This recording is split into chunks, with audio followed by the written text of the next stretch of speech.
The story begins not with bloodshed, but with brilliance. England in the 14th century was a land of kings, castles, and conquest. It was a time of order on the surface and rivalries underneath. At the center of it all stood a single man, a monarch whose reign would echo through centuries, King Edward III. He was the very image of a medieval king. Bold, battle-hardened, and visionary, he ruled not just over England, but dreamed of France. It was under his banner that the 100 Years' War began, a brutal campaign that spanned generations. His victories in France turned him into a legend, but in the corridors of power, his greatest triumph would become his greatest curse. Edward III had many sons. 5 of them survived into adulthood, each one a prince with wealth, land, and ambition. These were not quiet, loyal heirs. They were men with legacies of their own. The eldest was Edward, known as the Black Prince. A knight of fearsome reputation, victor at the Battle of Poitiers, he was destined to inherit the crown. But destiny would not be fulfilled. The Black Prince died before his father, and when Edward III passed away in 1377, the crown passed not to his surviving sons, but to his grandson, Richard II. He was only 10 years old. Young, vulnerable, and surrounded by power-hungry uncles, Richard's reign was marked by political chaos from the beginning. And though he would eventually grow into a king, he never truly grew into a leader. His rule was marked by arrogance, detachment, and paranoia.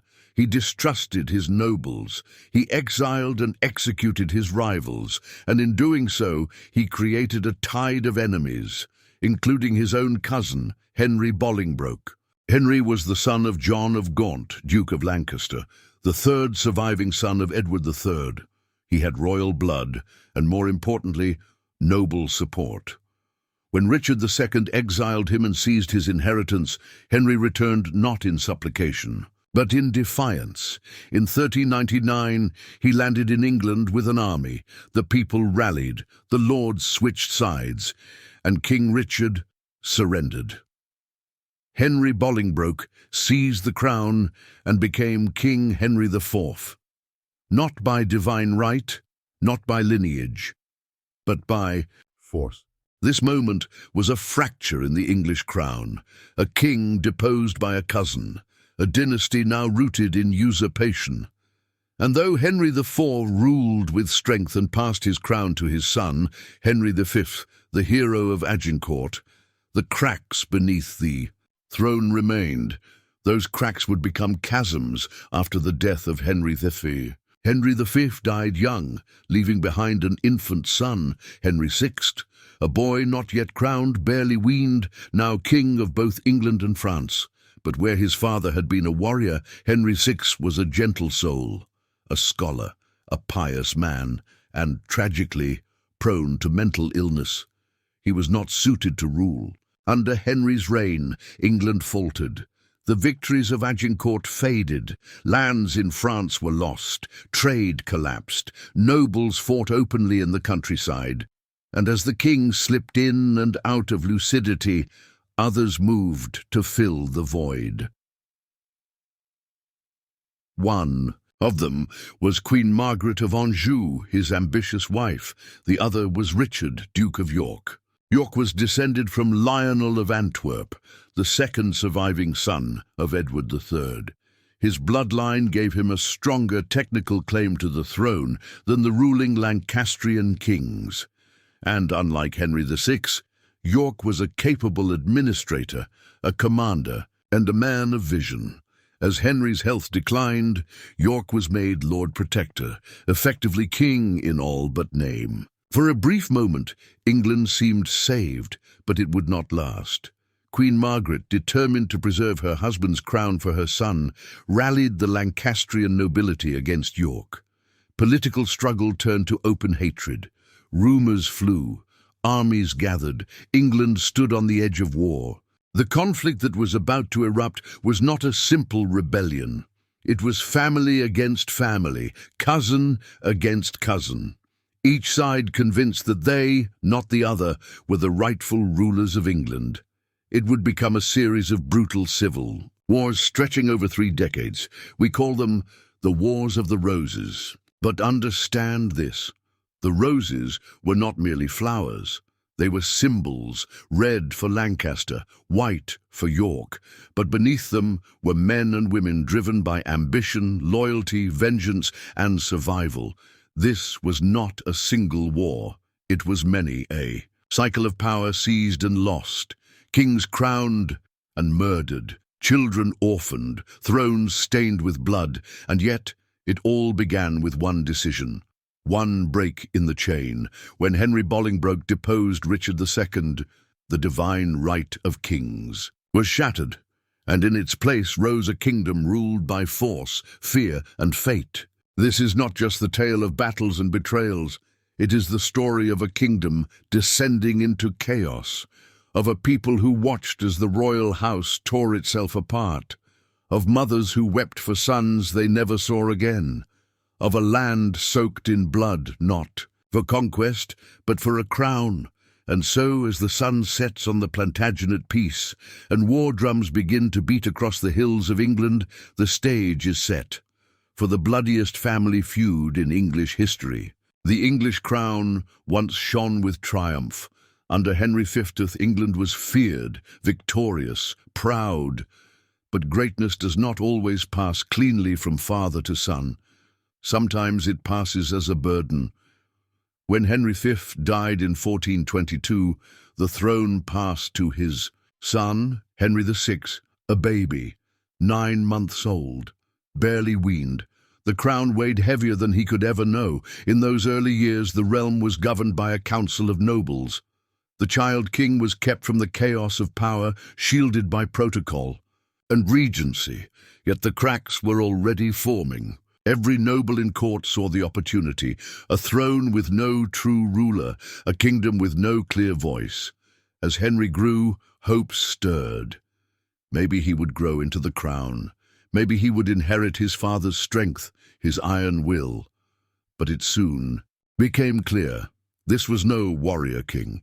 Henry VI was gentle, pious, bookish. He loved scripture, scholarship, and silence. He found solace in monasteries, not in the clash of armor. At first, some thought this might be refreshing. A king of peace, not war. A ruler who would heal the wounds left by generations of fighting. But kings in the 15th century were not meant to be quiet. And England was not at peace. The 100 Years' War with France still raged. The economy faltered.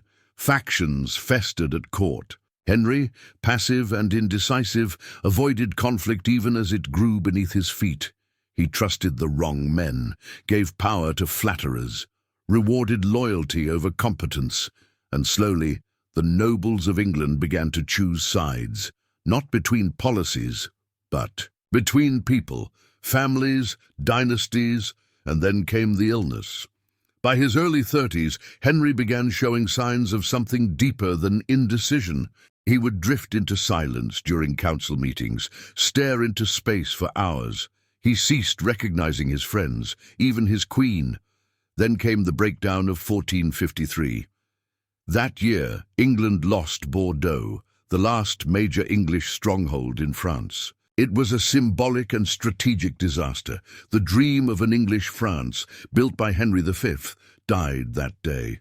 And with it, something inside Henry seemed to shatter. He went silent, completely. For over a year, he did not speak, did not react. He became a ghost of a man, a hollow figure in royal robes. The court fell into panic. Ministers whispered, nobles plotted. During this long silence, Queen Margaret of Anjou gave birth to their only son, Edward of Westminster. The court hoped this might stir the king, that the news of an heir would awaken his paternal instincts. Nothing. He didn't acknowledge the child, didn't ask for him, didn't so much as glance at him. For many, this confirmed their darkest suspicions. Either the king's mind was permanently broken, or the child wasn't his at all. Margaret, however, remained unshaken. Fierce, intelligent, and commanding, she took the reins of court. She championed her son's right to inherit, protected her husband's legacy, and began maneuvering through the treacherous world of English politics. But others smelled weakness. Chief among them, Richard, Duke of York.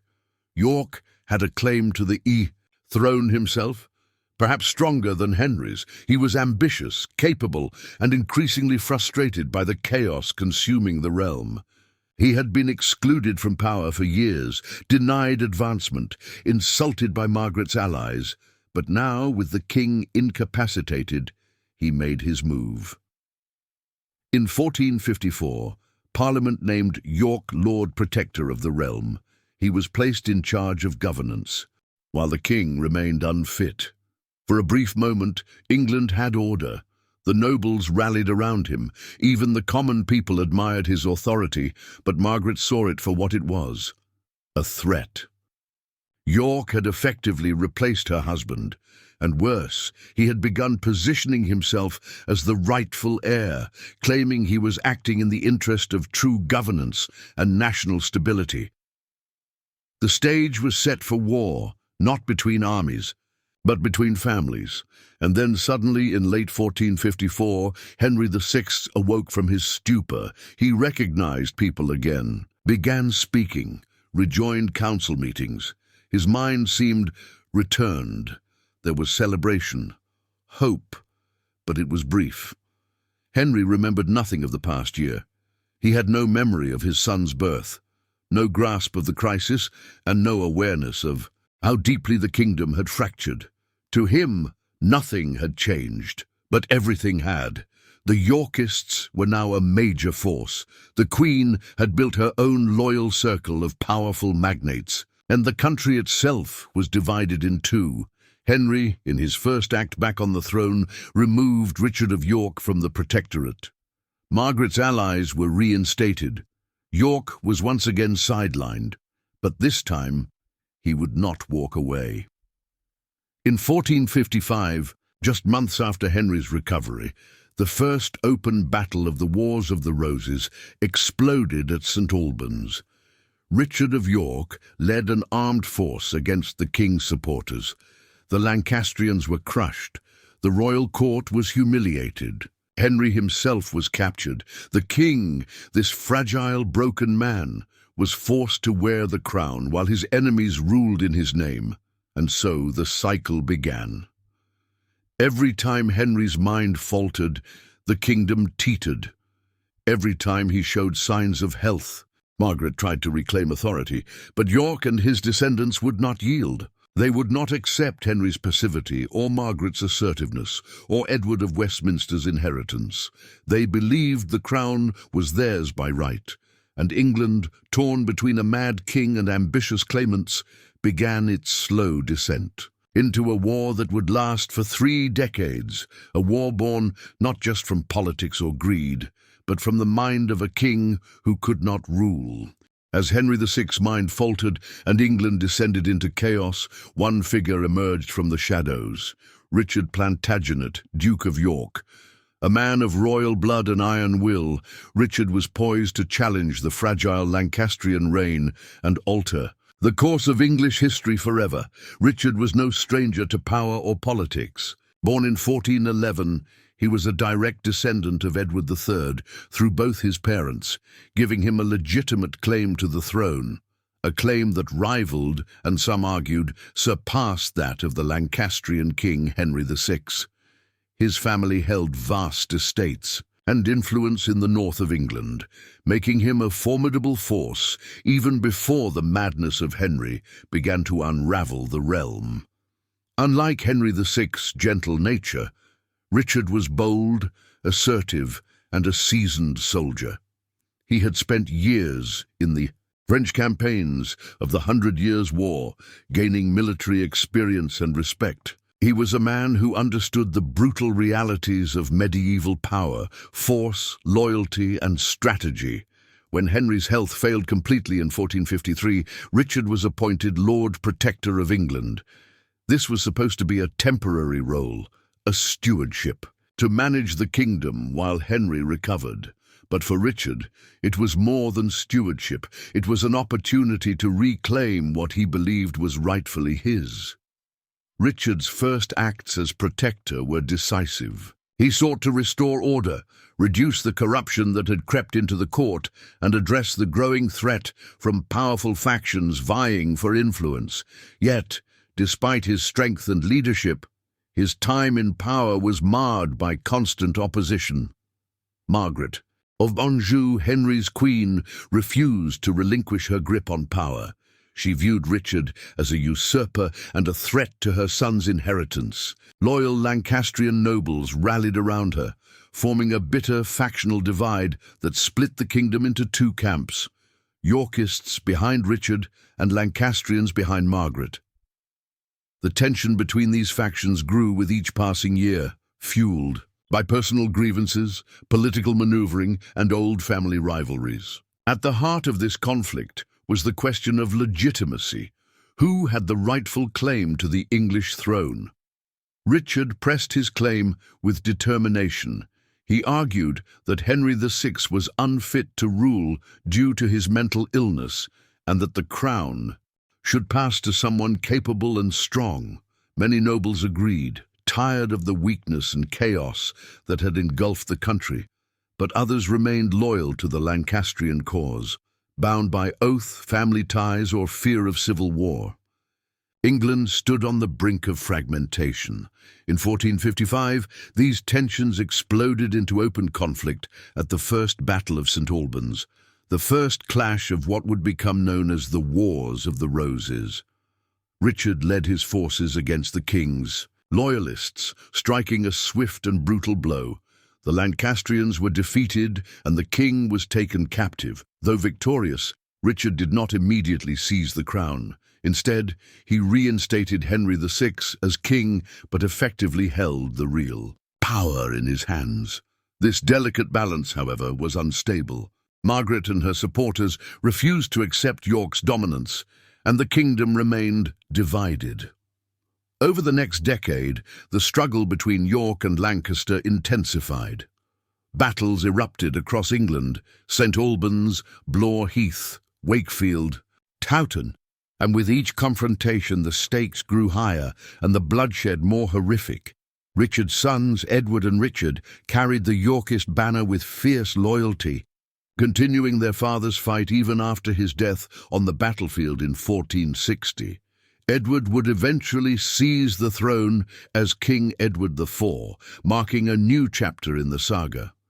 Richard, Duke of York, was a man driven by duty, ambition, and a belief that England needed a strong king.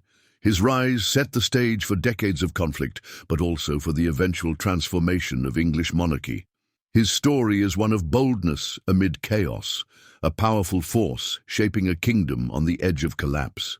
The late autumn of 1460 saw England gripped in the icy grip of civil war, a nation torn between two roses, the white of York and the red of Lancaster. The fragile peace that had followed the First Battle of St. Albans was crumbling. Both sides were gathering strength, preparing for the next decisive clash that would determine the fate of the kingdom. This tension culminated in the Battle of Wakefield, a confrontation that would prove to be one of the bloodiest and most consequential of the Wars of the Roses. Richard, Duke of York, had been steadily pressing his claim to the throne. After being named protector of the realm during King Henry VI's bouts of mental illness, Richard's ambitions had grown.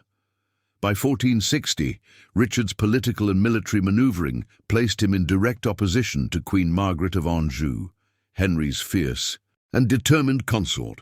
Margaret, unwilling to allow Richard to usurp her son's crown, marshalled her Lancastrian loyalists for war. The north of England was a crucial battleground.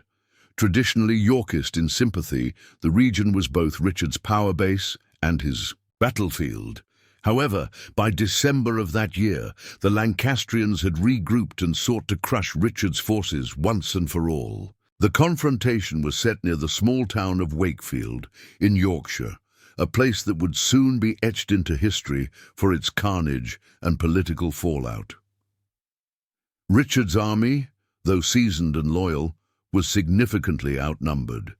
Estimates vary, but Lancastrian forces likely outmatched Yorkists by at least 2-1. The Lancastrian commanders, among them Henry Beaufort, Duke of Somerset, and John Clifford, were ruthless and determined to end the Yorkist challenge decisively. In the days leading up to the battle, there are accounts of strategic deception by the Lancastrians. Some historians suggest that they use misinformation to lure Richard out of his defensive position. Richard, confident in his leadership and desperate to deliver a knockout blow to his enemies, marched his forces to meet them in battle despite the odds. The Battle of Wakefield took place on a bitterly cold December 30th. As the armies clashed, the Yorkists fought with desperation and courage, aware that the outcome could decide the future of England. The Lancastrian forces, larger and better supplied, quickly gained the upper hand. The Yorkists were surrounded and cut down with merciless efficiency. Richard himself was caught in the thick of the fight. According to chroniclers, he fought valiantly to the very end, but was eventually captured. The treatment that followed was brutal and shocking. Richard was executed, his death marked by cruelty and spectacle meant to intimidate his followers and anyone who dared challenge Lancastrian authority. Richard's severed head was taken to the city of York, where it was displayed on a spike above the city gates, crowned mockingly with a paper crown. This grim symbol was intended as a stark warning. Rebellion would not be tolerated, and the Lancastrian claim was supreme. However, rather than cowing Richard's supporters, this act turned him into a martyr. The death of the Duke of York did not extinguish the Yorkist cause. Instead, it fueled a new fervour for the fight. His eldest son, Edward, Earl of March, stepped forward to lead the Yorkist faction. Edward's leadership marked a turning point, as he would soon prove himself a capable and charismatic commander, ultimately seizing the crown as King Edward IV. The Battle of Wakefield revealed the brutal reality of medieval warfare and the high stakes of dynastic conflict. The human cost was staggering. Thousands died in the fighting, with many more suffering from the devastation that war brings to homes and communities. Politically, the battle intensified the divide between Yorkist and Lancastrian factions. Queen Margaret's role as a war leader further polarized the kingdom, with some viewing her as a ruthless protector of her son's rights, while others saw her as a dangerous force driving England towards chaos. The consequences of Wakefield rippled through the rest of the conflict. The Lancastrians' temporary victory was hollow. Though they had eliminated Richard, the symbol and spirit of Yorkism lived on. Edward's eventual victory at the Battle of Towton in 1461, the largest and bloodiest battle of the Wars of the Roses, would overturn Lancastrian gains and usher in a new Yorkist dynasty. Wakefield was a stark lesson in the ruthless nature of power struggles and the fragility of peace in a divided land. It showed how personal ambition, loyalty, and betrayal could ignite a civil war that devastated a nation. The Battle of Wakefield stands as a somber reminder of the cost of war, not just in lives lost, but in the fracturing of a country's soul. Richard, Duke of York's legacy endured not only through his children, but as a symbol of the struggle for order, strength, and legitimacy in medieval England. The Battle of Towton, fought on the 29th of March, 1461, remains etched in history as the bloodiest and most pivotal battle of the Wars of the Roses. It was a cataclysmic clash that not only decided the fate of the English crown, but also left a permanent scar on the psyche of a nation ravaged by civil war. Towton was no ordinary battle. It was a brutal, desperate fight on a freezing spring day where thousands of men fought and died with everything on the line: their lives, their loyalties, and the future of England itself. After the devastating Yorkist loss at Wakefield in December 1460, where Richard, Duke of York, was killed and humiliated, the leadership mantle passed to his eldest son, Edward, Earl of March. Edward was only in his early 20s, but he was sharp, ambitious, and possessed a natural charisma that quickly rallied the Yorkist cause. His father's death became the catalyst that fueled Edward's determination to reclaim his family's legacy and assert his right to the English throne.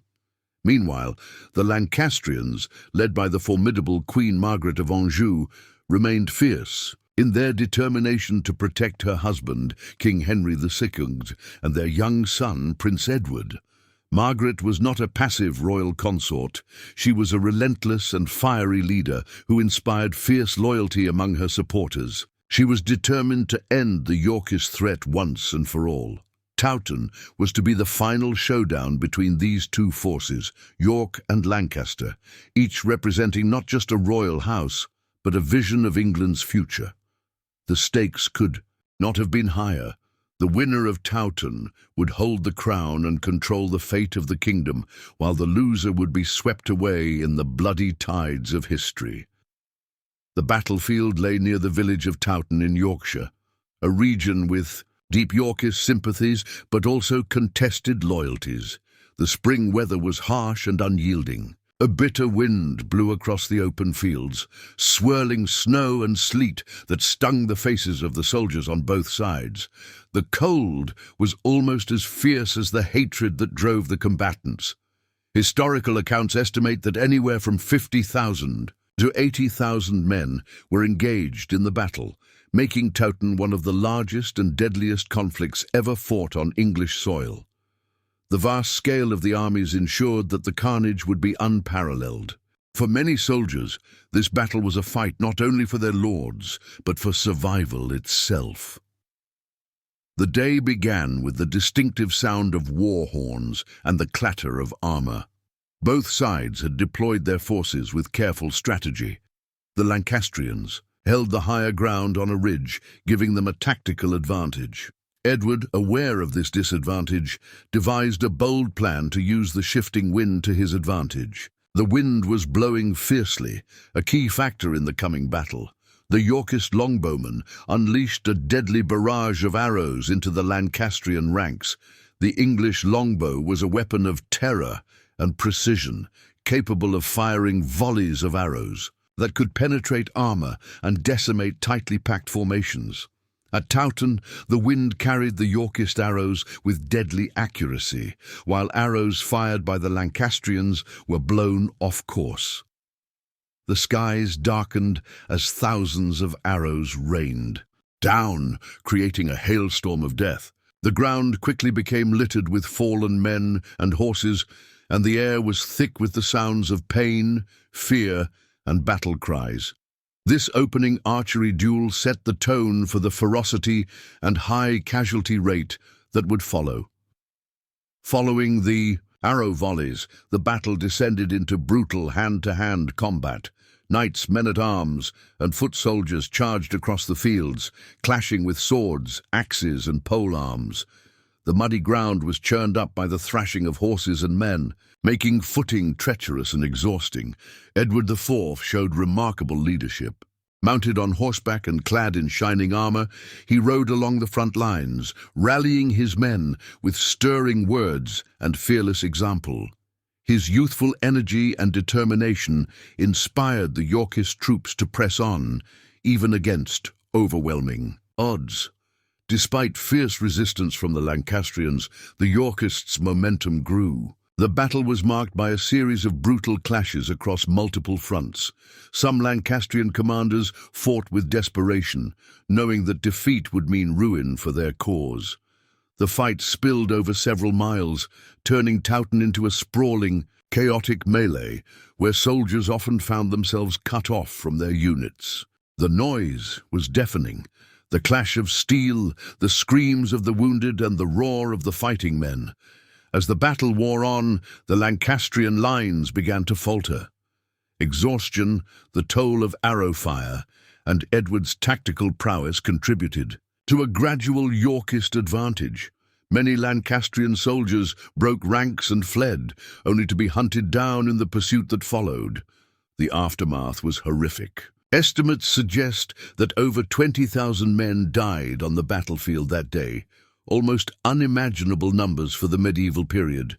The bodies of soldiers and horses covered the snowy fields, weapons scattered amidst the carnage. Rivers nearby were said to have run red with blood. The scale of the slaughter at Towton shocked contemporaries and left a lasting impact on England's collective memory. Chroniclers described it as a battle of death, with scenes of unimaginable brutality and suffering. Politically, Towton was a turning point. Edward was swiftly proclaimed King Edward IV, marking the beginning of the Yorkist dynasty's ascendancy. His coronation was a powerful statement of his legitimacy and the success of the Yorkist cause. However, the Lancastrian faction was not completely extinguished. Queen Margaret of Anjou and Prince Edward fled into exile, but vowed to continue fighting. The war, though decisively tilted towards the Yorkists, was far from over. Towton also revealed important changes in medieval warfare. The battle showcased the devastating effectiveness of the English longbow and the importance of leadership, morale, and tactical innovation.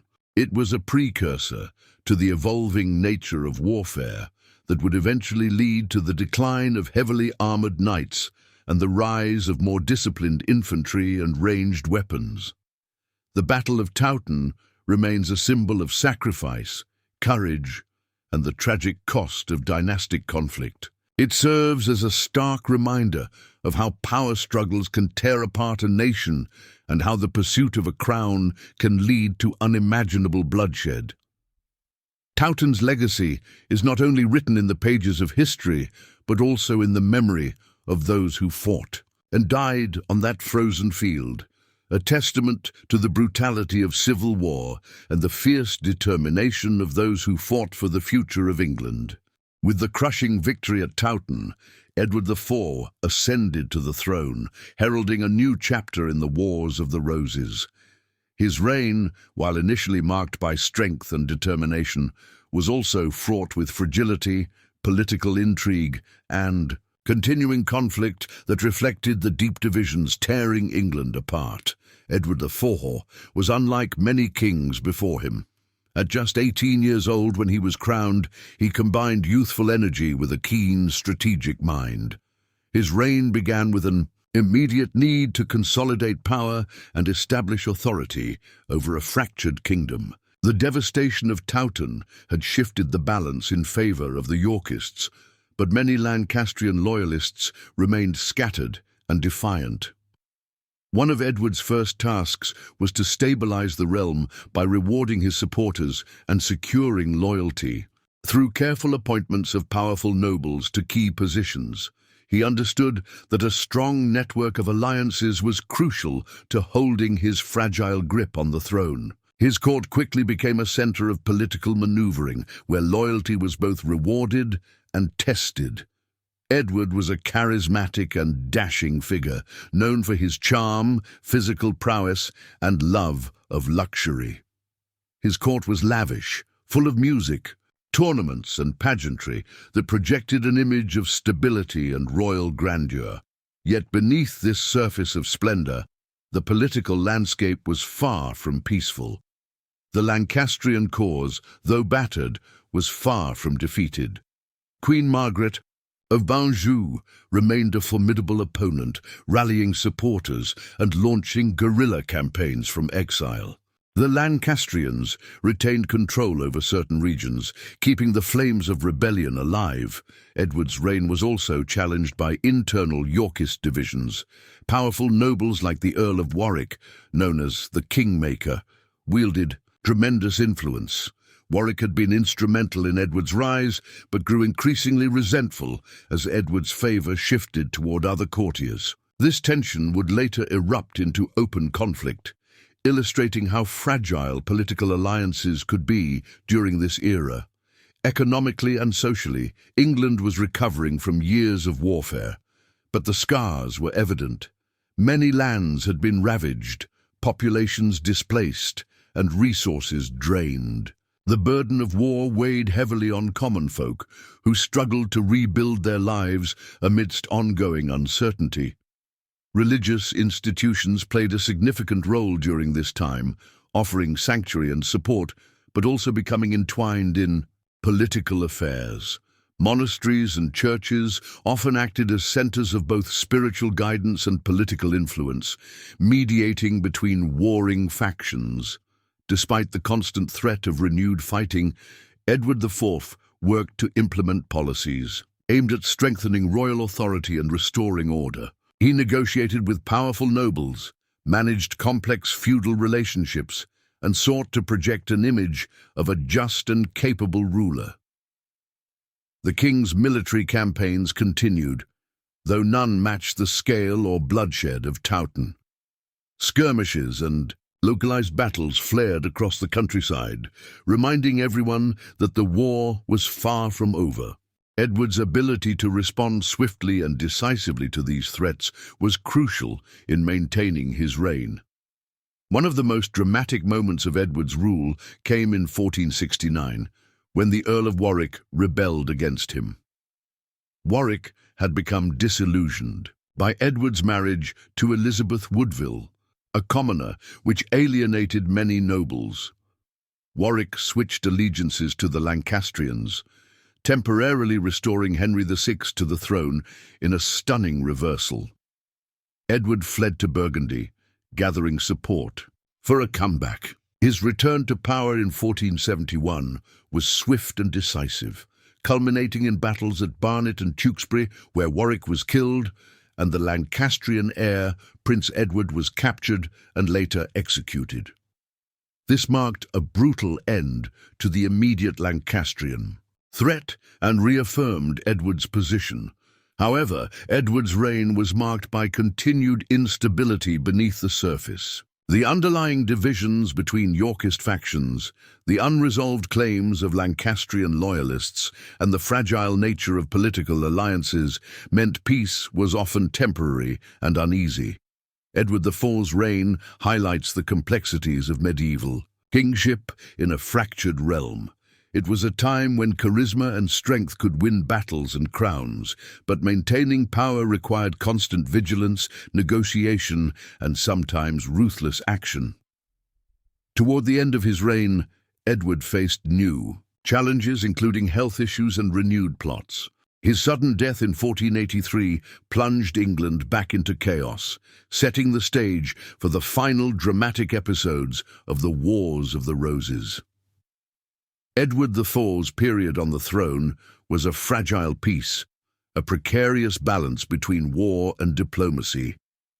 It was a reign that shaped the course of English history, leaving behind a legacy of both triumph and turmoil.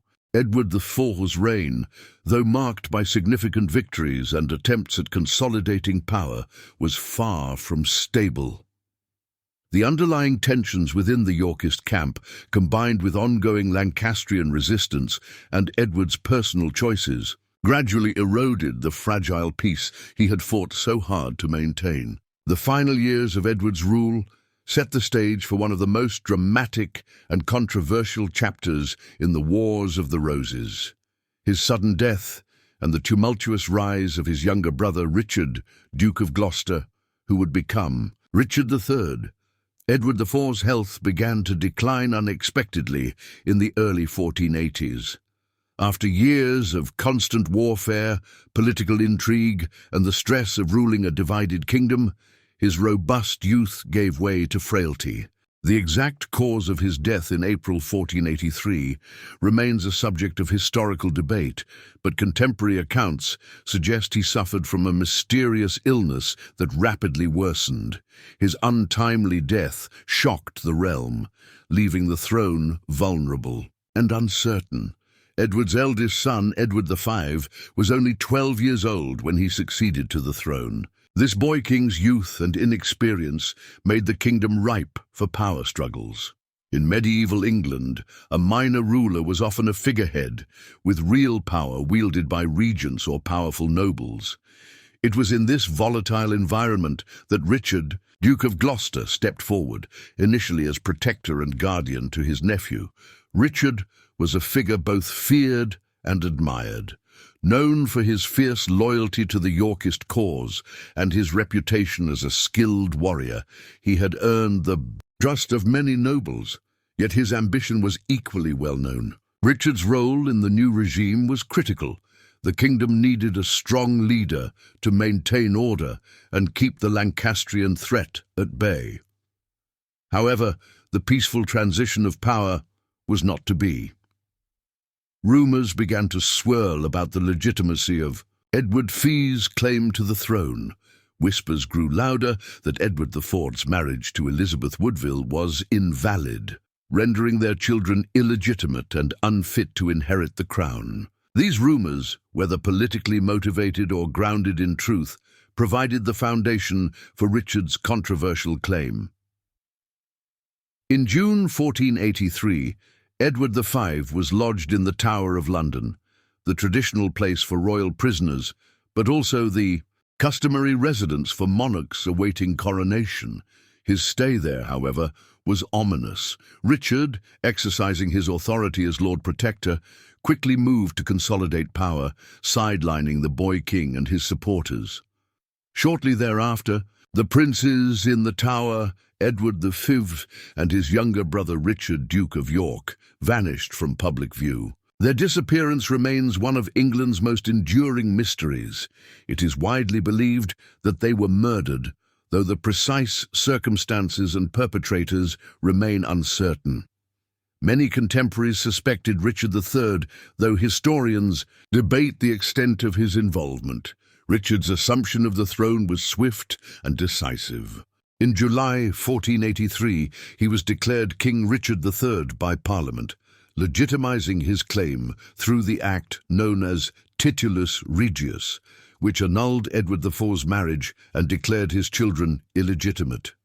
Richard was crowned amidst controversy, his reign shadowed by the suspicion and fear stirred by the fate of the princes. Richard III's rule was a complex and troubled one. On one hand, he was a capable administrator and military leader. He took immediate steps to strengthen royal authority, improve justice, and quell dissent. He held several parliaments and worked to stabilize the realm after years of near-constant warfare. On the other hand, Richard's legitimacy and reputation were continually challenged. His enemies branded him a usurper and tyrant, accusing him of ruthless ambition and cold-blooded murder. These accusations were amplified by Tudor propagandists after his death, painting Richard as a villain in English history. The political climate under Richard III was tense and unstable. Many powerful Yorkist nobles who had supported Edward IV remained wary of the new king. Some, like the influential Stanley family, kept their loyalties hidden or shifted allegiances depending on the evolving situation. In the north of England, Richard had strong support, particularly among the traditional Yorkist loyalists. However, in the south and west, many nobles were discontented and saw Richard's rule as an opportunity to revive Lancastrian ambitions or pursue their own agendas. Meanwhile, the Lancastrian cause was far from extinguished. Henry Tudor, a distant relative of the Lancastrian line living in exile in Brittany and France, had become the figurehead for opposition to Richard III. His claim was weaker than that of the princes in the Tower, but his supporters rallied around him as a unifying symbol of resistance. The final years of Richard's reign were dominated by the looming threat of invasion. Henry Tudor gathered support from disaffected nobles and foreign allies, promising to end the civil strife and bring peace to England. Richard, aware of this threat, prepared his forces for the inevitable confrontation. The stage was set for the decisive battle that would determine the fate of the kingdom, the Battle of Bosworth Field. Before the battle, Richard demonstrated his leadership by rallying his troops and attempting to secure loyalty from wavering nobles. However, The political maneuvering and personal ambitions of key figures played a crucial role in the outcome. At Bosworth, Richard's forces faced Henry, Tudor's army in a clash that was as much about loyalty and betrayal as it was about military might. The battle was fiercely contested, but Richard was ultimately defeated. Legend has it that Richard fought valiantly, famously declaring, a horse, my kingdom for a horse," before falling in combat. Richard III's death marked the end of the Plantagenet dynasty and the Wars of the Roses, ushering in the Tudor era with Henry VII's ascent to the throne. Richard's controversial reign and mysterious death have inspired centuries of debate, literature, and speculation, solidifying his place as one of England's most enigmatic monarchs.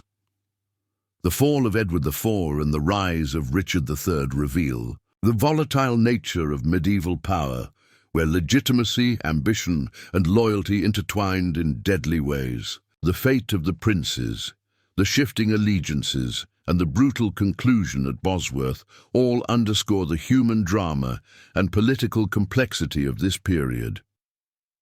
This chapter in the Wars of the Roses is a powerful reminder of how fragile rulership could be and how the course of history often hinged on individual choices and unpredictable events. The Battle of Bosworth Field stands as one of the most pivotal moments in English history, a brutal climax to the decades-long conflict known as the Wars of the Roses. This battle was not only a military confrontation, but a profound turning point that reshaped the monarchy and set the stage for the Tudor dynasty. To fully appreciate the magnitude of Bosworth, we must explore the events leading up to the battle, the key figures involved, the battle itself, and its lasting aftermath. By the summer of 1485, the country was weary. Years of civil war had drained resources, divided families, and destabilized the realm. Richard III's reign, though marked by attempts to consolidate power and restore order, was fraught with distrust and opposition. His claim to the throne was contested by many, especially those loyal to the Lancastrian cause, which found renewed hope in Henry Tudor, the exiled claimant from Brittany. Henry Tudor was a relatively obscure figure, a Welsh noble with a tenuous claim to the throne through his mother's Lancastrian lineage. However, he embodied a beacon of hope for those opposed to Richard. With the backing of French and Breton support, as well as English nobles disaffected by Richard's rule, Henry prepared to challenge the Yorkist king. As Henry gathered forces and sailed to England, Richard swiftly moved to defend his crown. The political chess game that followed was complex. Loyalties were split. Some nobles pledged allegiance to Richard out of fear or genuine support, while others quietly hedged their bets or openly sided with Henry. On August 22, 1485, the two armies met near Market Bosworth in Leicestershire. The battlefield was a relatively small, uneven area, surrounded by woods and farmland. The size of the forces was roughly comparable, with estimates suggesting Richard commanded about 12,000 men, while Henry's forces numbered around 5,000 to 8,000, bolstered by experienced French soldiers. Richard's army was composed primarily of loyal Yorkist nobles and experienced soldiers, confident in their king's leadership and desperate to defend the throne. Henry's troops, although fewer in number, were motivated by the promise of a new order and the hope of ending decades of bloodshed. The battle began with skirmishes and probing attacks, but soon escalated into a fierce and chaotic melee. Richard personally led his troops with characteristic bravery and determination, seeking to strike a decisive blow against Henry's forces. One of the defining moments came when Richard spotted Henry Tudor on the battlefield. Recognizing that capturing or killing Henry would end the conflict swiftly, Richard led a bold charge directly toward the Lancastrian leader. This audacious move demonstrated Richard's fearless nature, but also exposed his forces to danger. The tide of the battle turned dramatically when key Yorkist allies, notably Lord Stanley and his brother Sir William Stanley, who commanded a substantial number of troops, chose to switch sides. Their betrayal was critical, allowing Henry's forces to surround Richard and overwhelm his army. Richard fought valiantly to the very end.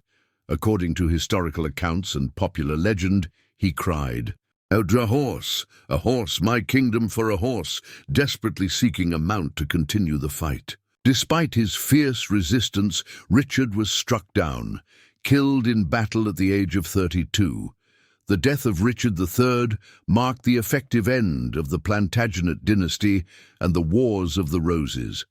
Henry Tudor was crowned King Henry VII shortly after. The battle, inaugurating the Tudor era that would bring about profound political and social changes in England. Henry's victory at Bosworth was not just a military triumph. It was a carefully orchestrated consolidation of power. Understanding the fragile nature of his claim, Henry sought to unite the warring factions through strategic marriages and political reforms. The most symbolic of these was his marriage to Elizabeth of York, Edward IV's eldest daughter, which united the Lancastrian and Yorkist houses and gave birth to the iconic Tudor rose, a symbol of reconciliation. The Battle of Bosworth also highlighted the evolving nature of warfare and politics in late medieval England. It underscored the importance of loyalty, betrayal, and the shifting allegiances of powerful nobles who often acted as kingmakers. Moreover, Bosworth signaled the end of an era where royal succession was frequently contested through brutal civil wars. Henry VII's reign established a more centralized monarchy, with increased authority vested in the crown and diminished power for fractious nobles. The battle's impact extended beyond politics. It influenced English culture, literature, and the popular imagination. Shakespeare's play Richard III immortalized the fallen king as a tragic villain, shaping centuries of perceptions and interpretations. In the centuries since Bosworth, historians have debated the motivations and actions of key figures, from Richard's controversial rule to the Stanleys' pivotal betrayal and Henry's rise. Archaeological discoveries, including the excavation of Richard III's skeleton beneath a parking lot in Leicester in 2012, have reignited interest in this dramatic chapter of history, providing new insights into the battle and its participants. The legacy of Bosworth is also a reminder of the human cost of the Wars of the Roses. Thousands died in the conflict, families were torn apart, and the kingdom was left scarred. Yet from this chaos emerged a new dynasty that would oversee England's transition from medieval feudalism to Renaissance power. In reflecting on Bosworth Field, we see a microcosm of the Wars of the Roses itself, a fierce struggle for legitimacy, power, and survival played out on a grand stage of shifting loyalties and uncertain futures. The battle was a violent end to a tumultuous period, but also the beginning of a new chapter in English history, one marked by cautious hope and the promise of stability. With the fall of Richard III at Bosworth Field, Henry Tudor ascended to the English throne as King Henry VII, marking the beginning of the Tudor dynasty. His rise was not just the conclusion of a brutal civil war, but the dawn of a new era defined by cautious governance, political shrewdness, and a drive to heal a fractured kingdom.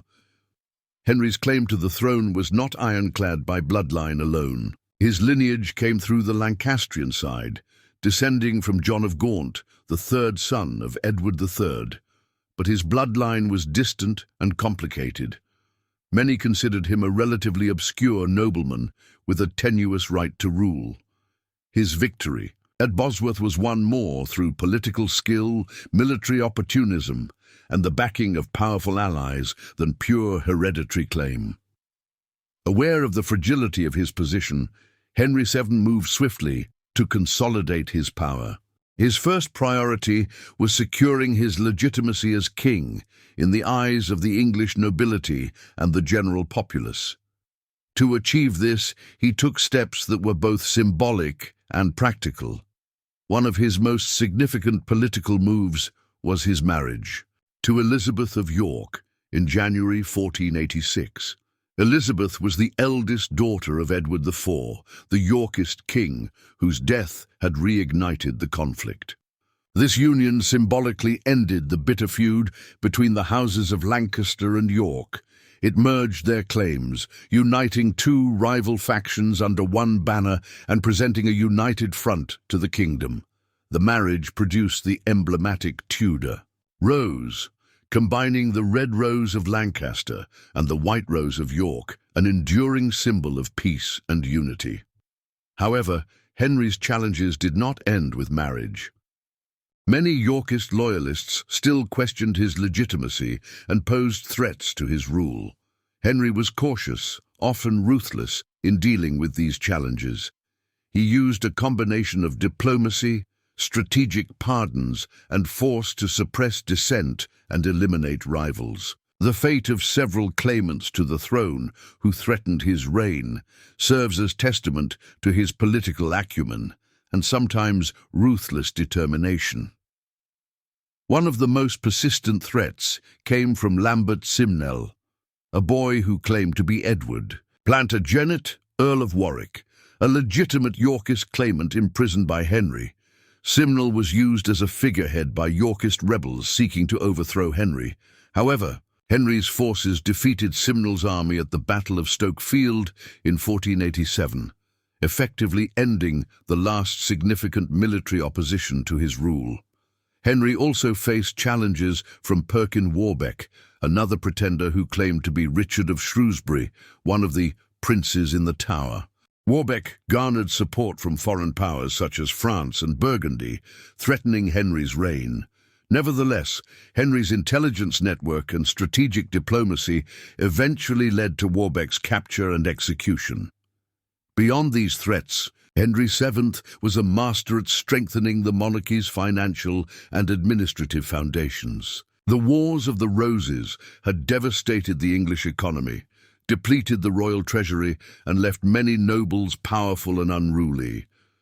Henry sought to restore order through careful management of royal finances, reducing the power of overmighty nobles and increasing the crown's authority. He revived and expanded the use of the Court of Star Chamber, a judicial body that enabled the king to curb noble excesses and ensure justice. Through this, Henry kept the nobility in check, preventing them from building private armies that could challenge the crown. His fiscal policies were prudent and sometimes harsh.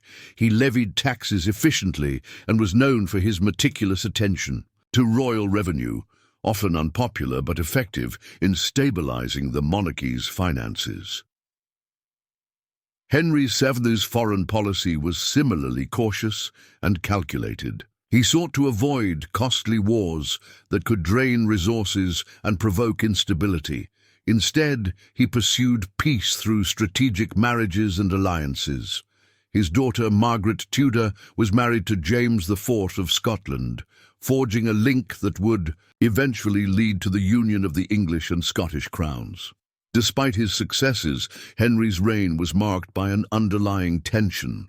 His cautious and sometimes secretive nature bred suspicion and resentment among some nobles and courtiers. His strict enforcement of laws and taxation earned him a reputation for frugality and severity, sometimes making him unpopular.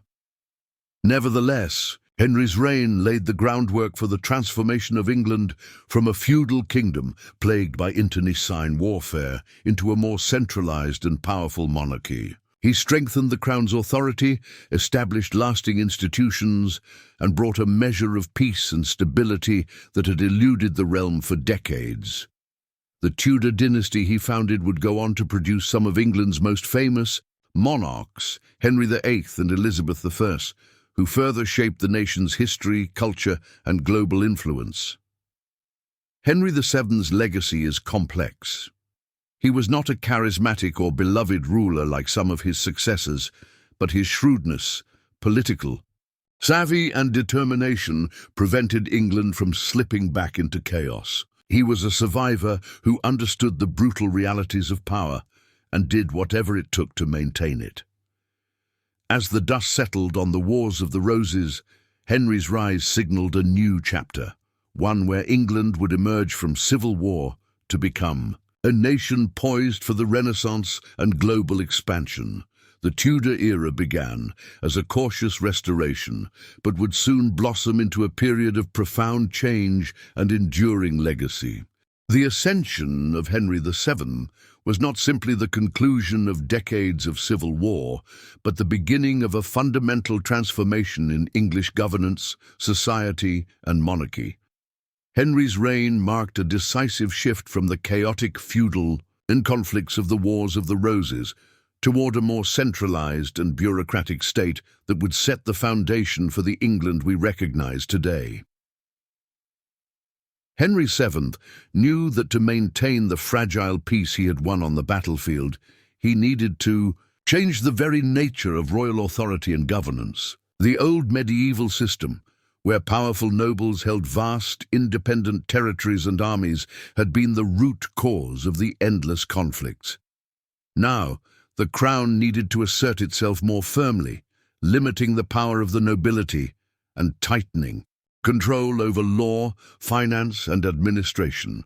One of Henry's most effective tools for this purpose was the expansion and increased use of the Court of Star Chamber. Originally established to address legal issues beyond the reach of local courts, the Star Chamber evolved into a formidable instrument of royal authority.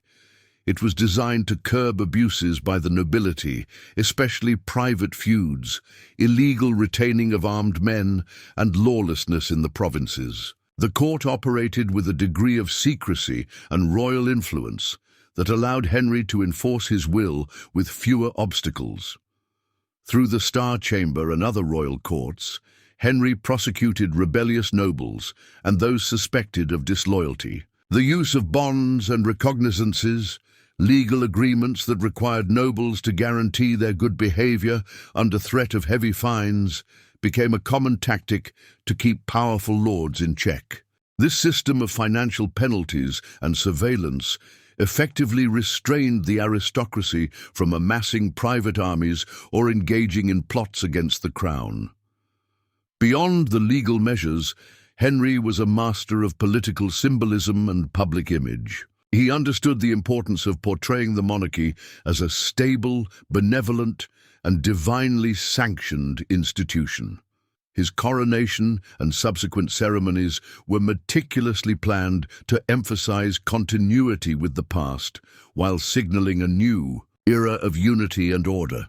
Henry also worked hard to rebuild the royal finances, which had been depleted by years of warfare. He implemented rigorous fiscal policies, ensuring the efficient collection of taxes and customs duties.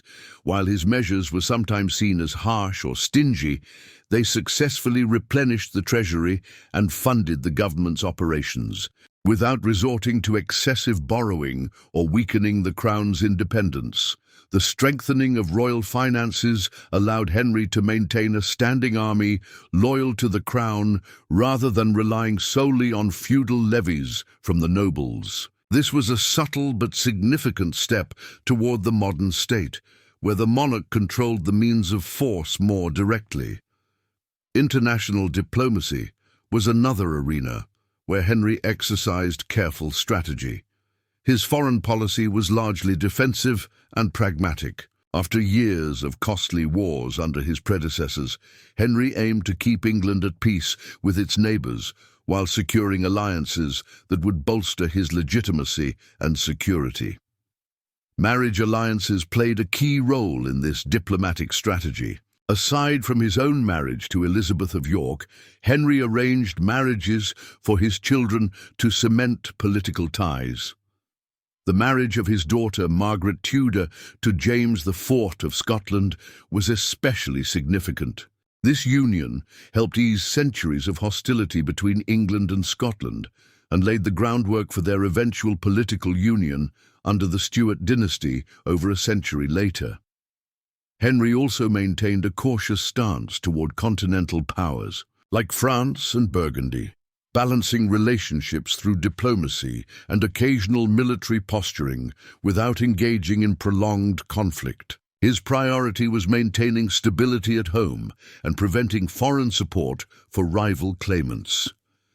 Domestically, Henry's reign saw a gradual but important shift in how governance was conducted. The rise of a professional bureaucracy, staffed by educated administrators and legal experts, began to replace the older system of feudal officials and nobles running local government. This bureaucratic expansion improved the efficiency and consistency of royal authority across England. The Tudor court itself became a centre not only of politics but of culture and patronage. Henry encouraged the arts and learning, paving the way for the English Renaissance under his successors. While Henry VII's personality was often described as cautious and frugal, his reign nonetheless planted seeds for cultural growth and modernization. The social impact of Henry's policies was profound. By limiting noble power and expanding royal justice, he reduced the frequency of private wars and lawlessness, bringing relative peace to the countryside. The enforcement of laws against illegal retaining and private armies diminished the power of unruly lords, helping to stabilize local governance. However, Henry's tightening grip on power was not without controversy. His rigorous tax collection and enforcement of financial penalties sometimes bred resentment among nobles and commoners alike. His rule could be harsh, and his reputation for frugality often translated into suspicion or fear. Yet, his policies undeniably laid the foundation for a more stable and powerful English monarchy. The legacy of Henry VII's consolidation of power would resonate throughout the Tudor era and beyond. The monarchy was no longer merely a figurehead supported by fractious nobles. It had become the central authority in England, capable of directing the nation's political, legal, and financial affairs more directly. This transformation helped prepare England for the challenges and opportunities of the 16th century, including religious upheaval, global exploration, and the rise of a powerful nation-state. Henry VII's reign, born from the chaos of the Wars of the Roses, was the crucible in which the modern English monarchy and state began to take shape. The Tudor dynasty, founded by Henry's careful and determined hand, would go on to dominate English history for over a century, shaping the cultural, political, and religious landscape in ways that still echo today. But it all began with the deliberate and often unglamorous work of consolidating power, restoring order, and building a government that could withstand the storms of the past and the uncertainties of the future. The death of Richard III at Bosworth and the rise of Henry VII did not just mark the end of the Wars of the Roses. It marked the slow but undeniable twilight of the feudal world in England. This was not a sudden transformation, but a steady and deliberate unraveling of a social order that had dominated for centuries. Feudalism, at its core, was a system built on land, loyalty, and military obligation. Lords held vast estates granted by the king, and in return owed him service and armed support. Beneath them were layers of lesser nobles, knights, and peasants, all locked into a rigid web of duty and dependence. But by the late 15th century, the old order was decaying. The Wars of the Roses had revealed the fatal flaw of feudalism, the king's dependence on powerful nobles for military might. These barons, often wealthier and better armed than the crown itself, could raise private armies and wage their own feuds, sometimes against each other, sometimes against the king. They had become lords of war, unchecked and hungry for power. The chaos that engulfed England in the 15th century was, in part, the result of too much noble power and too little centralized authority. Henry VII understood this deeply. If he was To hold on to his crown and pass it safely to his descendants, he could not allow the great houses to dominate England any longer. The crown had to become stronger than any lord, not through bloodshed, but through control. Henry began to dismantle the feudal structure piece by piece. One of the most symbolic changes came in the control of livery and maintenance. These were the badges and liveries worn by a noble's retainers, essentially their private armies. In previous generations, a great lord might be followed by hundreds of armed men bearing his symbol. Henry passed laws to restrict this. No longer could nobles maintain great private forces. Doing so became an offence punishable by heavy fines. Power was being pulled back from the countryside and drawn into the hands of the monarch. Henry also shifted the source of power from landholding and birthright to bureaucratic loyalty and administrative skill. He elevated men of humble origins, lawyers, clerks, merchants, into positions of influence. These were not landed barons with ancestral titles, but men who owed everything to the crown. This meritocratic thread, subtle though it was, began to weave a new pattern into English governance. Royal power was no longer propped up by birth, but by competence and loyalty. The financial reforms Henry introduced further accelerated the fall of feudal norms. Under feudalism, kings had traditionally relied on taxes levied through their lords or irregular feudal dues. Henry overhauled this system. He developed new methods for collecting customs, fines, and feudal rights directly through the crowns. Bureaucratic machinery.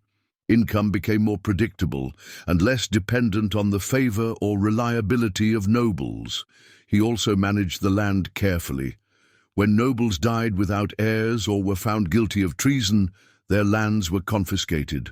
Instead of re-granting these to another ambitious lord, Henry often kept them under royal control, expanding the size and wealth of the crown's direct holdings.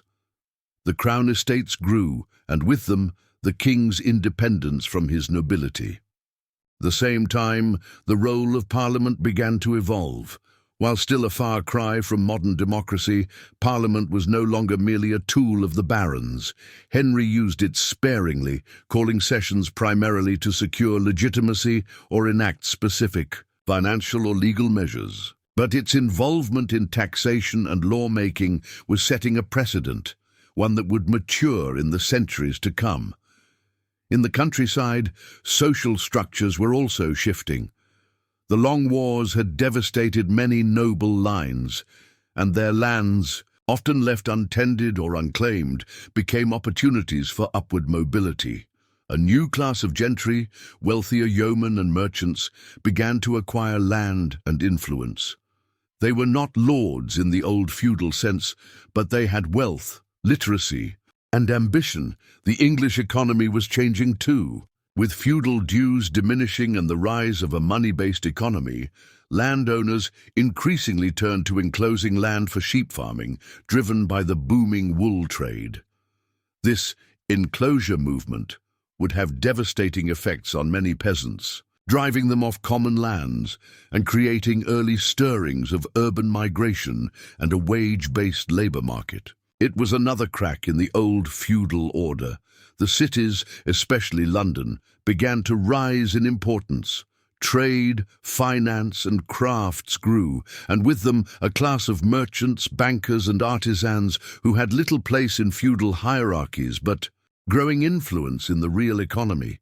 The cultural energy that would soon blossom into the English Renaissance had its roots in these shifting dynamics. Henry VII also invested in law and order, not through brute force, but through systematic control. He expanded the role of justices of the peace and made local governance more accountable to the crown. Common law courts became more accessible, and justice was increasingly delivered not through feudal arbitration, but through centralized legal institutions. This gradual centralization, bureaucracy, and control over justice laid the groundwork for the modern state. No longer was England a patchwork of quasi-independent noble territories. It was becoming a unified kingdom under a single, strong monarch. The church, too, remained a powerful force, but even here, the seeds of change had been sown. While Henry remained a devout Catholic and used religion to bolster his legitimacy, the political independence he exercised in dealing with Rome hinted at future tensions. His son, Henry VIII, would ignite a religious revolution. But its preconditions were quietly being set under Henry VII's watchful reign. By the time Henry VII died in 1509, England was a very different place than the one he had inherited. The power of the old noble houses had been broken. The wars that had defined generations were over. Feudalism, once the bedrock of English society, was no longer the dominant force. In its place stood a monarchy strengthened by bureaucracy, law, and financial stability. Henry's legacy is often overshadowed by the drama and splendor of his son and granddaughter, Henry VIII and Elizabeth I. But it was Henry VII who built the foundation. He was not a charismatic warrior or a flamboyant ruler, but he was shrewd, disciplined, and deliberate. His quiet revolution, the transformation of England from a feudal kingdom into a centralized state, ensured that the Tudors would reign, not just through birthright, but through the strength of the system he created. And so, the Wars of the Roses did not just end on the battlefield. Their final act played out in policy, in law, in finance, and in society itself. They left scars, certainly, but they also cleared the stage for a new England to rise.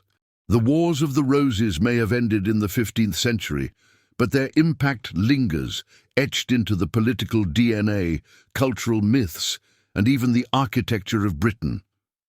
To understand modern Britain without grasping the ghostly shadow of this civil war is to miss the foundation beneath the surface. Though the bloodshed ended with the crowning of Henry VII, the psychological toll of the conflict lasted far longer. For 30 years, the English people had lived under the threat of sudden rebellion, shifting loyalties, and kings who were crowned in glory one year and buried in disgrace the next. The scars weren't just political, they were personal, generational, and spiritual. Let's start with governance. One of the most important, though often overlooked, legacies of the Wars of the Roses is the rise of centralized monarchy. The chaos of the wars taught a brutal lesson. A weak monarch invites disaster.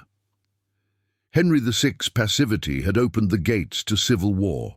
His inability to manage the ambitions of the great nobles, to command the loyalty of his subjects, or to assert control over the government had plunged the country into bloodshed. The Tudors took that lesson to heart. Henry VII, and later his son Henry VIII, would transform the English monarchy into one of the most powerful in Europe. No longer a figurehead balanced on the shoulders of barons, the king became the state. The Wars of the Roses taught monarchs that survival depended on tight control of the treasury, the army, and the law. But it wasn't just the monarchy that evolved. The nobility, once the power brokers of England, were broken. Entire families were wiped out in the conflict, their lands confiscated, their bloodlines extinguished. Those who remained were wary. The rebellion-hardened Tudor regime made sure of that.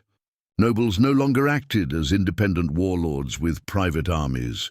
Instead, they became courtiers and administrators. Power moved from the battlefield to the boardroom, from the sword to the seal. This shift laid the groundwork for the modern British civil service. By prioritizing bureaucratic competence over brute strength, the Tudors created the early structures of a state that functioned through systems, not personal loyalty. Today's model of parliamentary government, independent judiciary, and regulated power has its earliest roots in this period of restructuring. But the legacy isn't just political, it's cultural and psychological too. The Wars of the Roses left behind a deep cultural memory of division, betrayal, and restoration. It's no coincidence that William Shakespeare, writing over a century later, found his greatest drama in these very events. Henry VI, Richard III. These weren't just plays. They were national therapy. Shakespeare took real historical trauma and gave it meaning, form, and perhaps closure. In Richard III, the defeated king is portrayed as a hunchbacked villain, a symbol of tyranny, treachery, and decay. And when he's overthrown by Henry Tudor, the audience breathes a sigh of relief, not because of who Henry is, but because of what he represents: stability, unity, the end of civil war.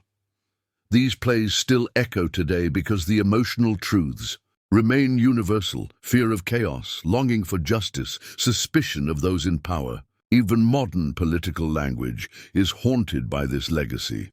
When British commentators describe politicians as scheming like a Yorkist or speak of Lancastrian loyalty, they're drawing from a shared cultural memory that began in this war.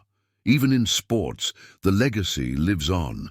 The famous rivalry between the football clubs of Manchester United, Lancashire, and Leeds United, Yorkshire, has long been dubbed the War of the Roses Derby. Their county emblems, red rose and white rose, are visual echoes of an ancient conflict most fans probably couldn't recite in full, but still feel in spirit. Architecture and geography carry the scars too. Throughout England, you'll find castles in ruin, blasted apart not by foreign armies but by civil war. Places like Sandal Castle, Tewkesbury Abbey, and Bosworth Field have become pilgrimage sites for history buffs. Roads, towns, and churches still carry the names of battles, of families, of betrayals. It's all still there, in the bones of the landscape. Even language was shaped by this conflict. During the wars, England began to turn inward. The Norman French that had dominated royal courts for centuries faded rapidly. English, once dismissed as the language of peasants, became the tongue of kings. Edward IV, Richard III, and Henry VII all ruled in English, not just by blood, but by language. This shift helped unify the people under a shared national identity, accelerating the decline of medieval divisions between Norman and Saxon, noble and commoner. The war also changed the very nature of how history was told. For the first time, propaganda became a political weapon. The Tudor dynasty in particular understood that winning the war was only half the battle. The other half was controlling the narrative. That's why Henry VII sponsored chroniclers who painted the Tudors as saviors and their enemies as monsters. That's why the White Rose of York became, in popular culture, the symbol of arrogance and tyranny, while the Red Rose of Lancaster became a symbol of rightful rule, even though both sides had committed atrocities. This manipulation of public memory has echoed through British history. From the Reformation to the Glorious Revolution to the World Wars, British leaders have learned to craft their legitimacy, not just through deeds, but through stories. And it started here. Then there's the psychological residue, one of the least tangible but most potent legacies of the Wars of the Roses is the British obsession with moderation and stability. To this day, British political culture tends to shy away from extremes. Radicals on either side are viewed with suspicion. Coalition, compromise, and continuity are valued. Part of this comes from having once teetered on the edge of total collapse. The Wars of the Roses taught the nation that when power swings too far in one direction or splinters into many, the result is ruin. Even the monarchy itself, now constitutional and ceremonial, bears the imprint of those bloody lessons. Today's British royals rule not with swords or armies, but with soft power, ritual, tradition, and symbolism. They represent unity because the alternative, as history showed, is civil war. But perhaps the greatest legacy of the Wars of the Roses is that they remind us what happens when institutions fail. When kings are weak, when nobles are selfish, when Systems don't adapt. Chaos is the inevitable result. It's a warning from the past, whispered through stone battlements and faded tapestries, and that whisper still matters. In the 21st century, Britain is a global power, a constitutional democracy, and a hub of finance, culture, and diplomacy. But beneath the modern skyline, beneath the parliamentary debates and royal weddings, lies an old story. A story of roses and ruin, of blood and betrayal, of kings and commoners locked in a struggle that nearly destroyed them all. Understanding that story doesn't just teach us about the past. It teaches us why things are the way they are now, why Britain fears disorder, why tradition matters so much, and why the crown still shines, even without a sword behind it. The Wars of the Roses ended over 500 years ago, but they live on. In books, in buildings, in banners and football chants, in political speeches and Shakespearean soliloquies, because some wars never really end. They just become stories. And stories, as we know, shape the world.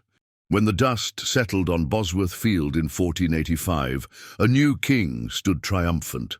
Not a warrior born from noble bloodlines stretching back centuries, not a prince raised in palaces with armies loyal to his name, but a man named Henry Tudor, a Lancastrian, with a shaky claim and a stronger will to survive. The Wars of the Roses had chewed through generations of nobles and kings.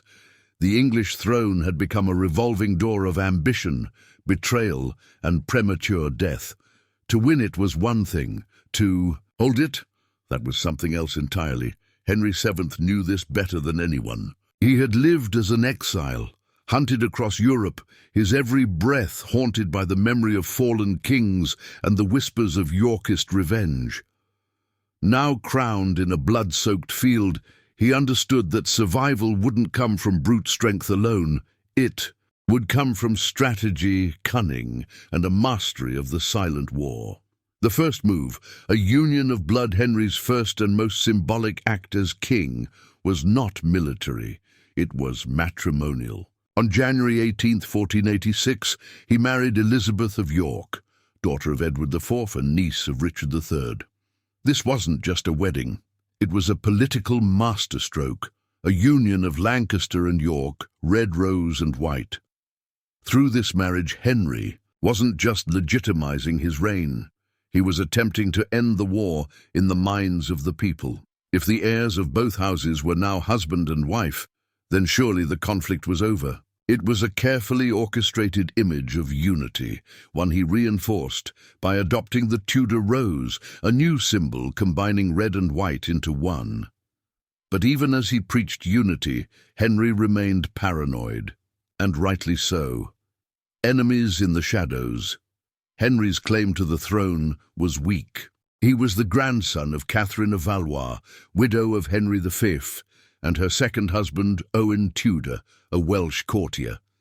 His Lancastrian blood came from his mother, Margaret Beaufort, a descendant of John of Gaunt.